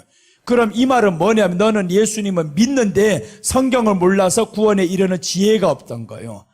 마지막에는 그 표만 받으면 다 지옥입니다. 그 표가 뭔지 그러니까 마지막에 알아야 되는 거예요. 표가 뭔지도 모르고 내가 지금 예수님만 잘 믿으면 구원받는 줄 알았는데 지금까지는 맞아요. 지금까지는 맞지만 그러나 마지막 때는 아닙니다. 마지막 때는 이걸 받으면 아닌 거예요. 못 갑니다. 지옥입니다. 누가 천국 갔냐? 야, 하나 더 봐야 되고 지금 시간이 넘어가는데 요거 이번에 정말 마지막입니다. 계시록 20장 4절. 계시록 20장 4절 한번 봅니다. 누가 천국 갔는가 한번 우리가 확인해 봅니다. 어떤 사람이 천국 가서 예수님과 함께 1000년 동안 살고 있는가? 잘 믿는 사람 아닙니다. 분명히 조건이 있어요. 또 내가 보좌들을 보니 거기에 앉은 자들이 있어 심판하는 권세를 받았더라. 또 내가 보니 예수를 증언함과 하나님의 말씀 때문에 목배임을 당한 자들이 영혼들과 또 짐승과, 자 보자, 첫째 들어가는 사람입니다. 하나님의 말씀 때문에 목배임을 받았어요. 이것은 전에 순교자들이죠. 순교했던 자들이 지금 하나님 나라에 있다라고 말씀합니다. 둘째 종류가 있습니다. 또 짐승과 그의 우상에게 경배하지 아니하고 그들의 이마와 손에 그의 표를 받지 아니한 자들이 살아서 그리스도와 더불어 1000년 동안 왕노릇한. 누가 있어요? 적그리스도에게 경배 안 하고 그의 표를 받지 않고, 이 사람들이 지금 예수님과 더불어 1000년 동안 왕노릇 하잖아요. 표를 받은 사람들 없다 이 말이잖아요. 표를 받은 사람 없다. 구원 못 받는다. 그래서 사람들 지금 정죄하는 사람도 있어요. 용용이 표 안 받으면 그럼 구원 받냐고요. 이런 사람이 있어요. 표만 안 받으면 구원 받냐고요. 그렇게 막 하는 사람들이 있더라고요. 이야, 어처구니 없다. 믿음 있는 사람 반대로 표를 받겠냐 이거. 믿음 있는 사람 표를 안 받고.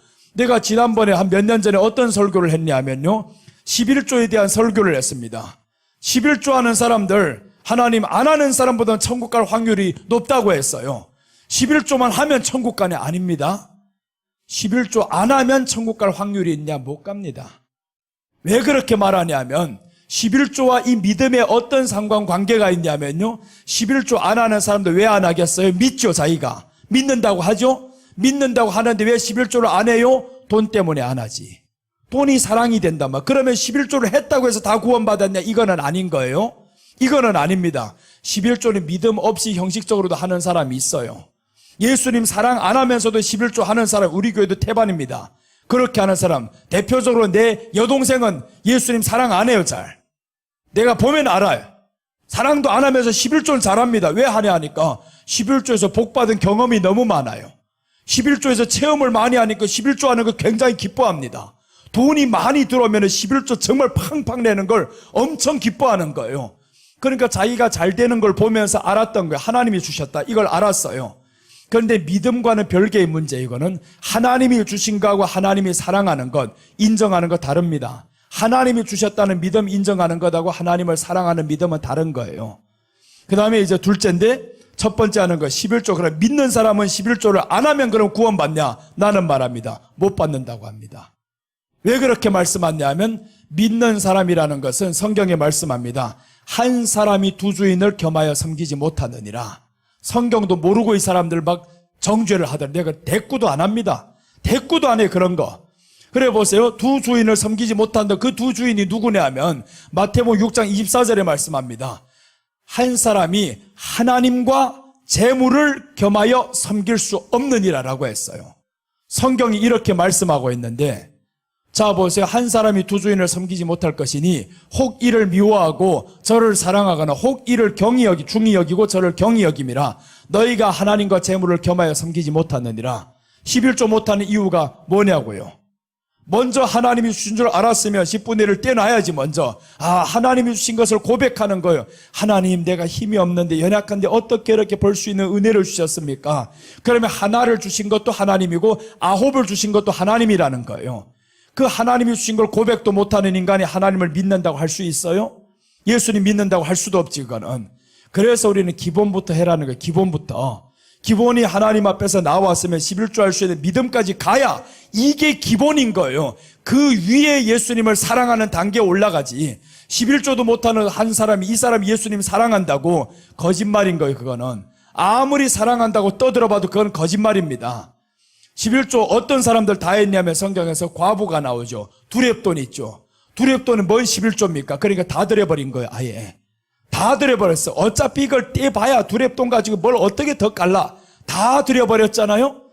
그런데 바리새인들 11조 철저히 했습니다. 그래서 이제 두 번째 말인 거예요. 11조를 했다고 해서 구원받냐? 그건 아니라는 거예요. 바리새인들 11조를 하잖아요? 아니잖아요. 그래서 그러면 바리새인 11조를 했어도 구원 못 받는데 너는 11조도 안 한 게 구원 받았다고 할 수 있냐고요.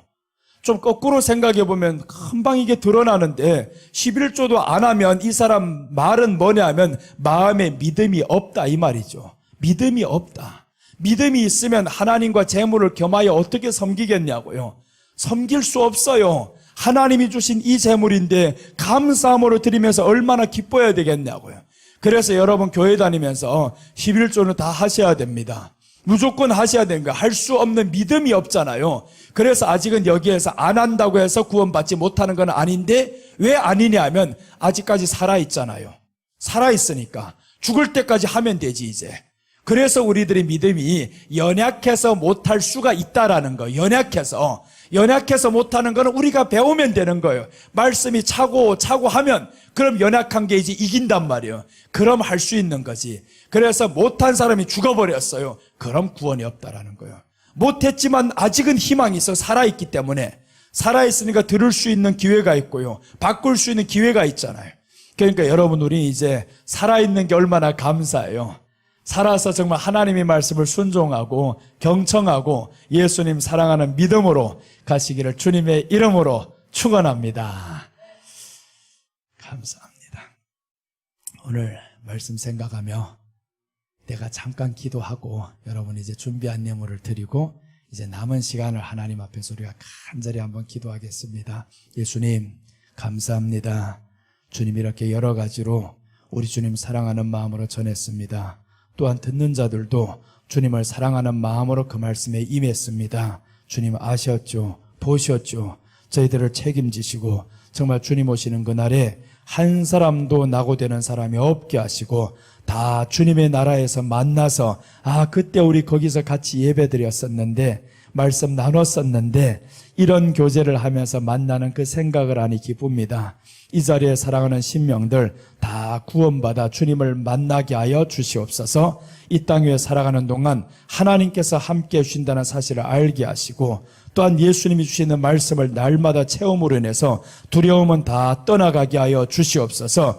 어느 한 사람도 돈의 우상이 되는 사람이 없게 하시고 하나님과 재물을 겸하여 섬기는 사람이 없게 하시고 오직 유일하신 하나님 앞에서 신앙을 고백하며 예수님만 사랑하게 하시고 돈은 비교도 되지 않게 하시고 예수님을 더욱 우선해서 사랑할 수 있는 우리가 되기를 주님 앞에 간절히 소원하며 다시 오실 예수님의 이름으로 축복하며 기도드립니다.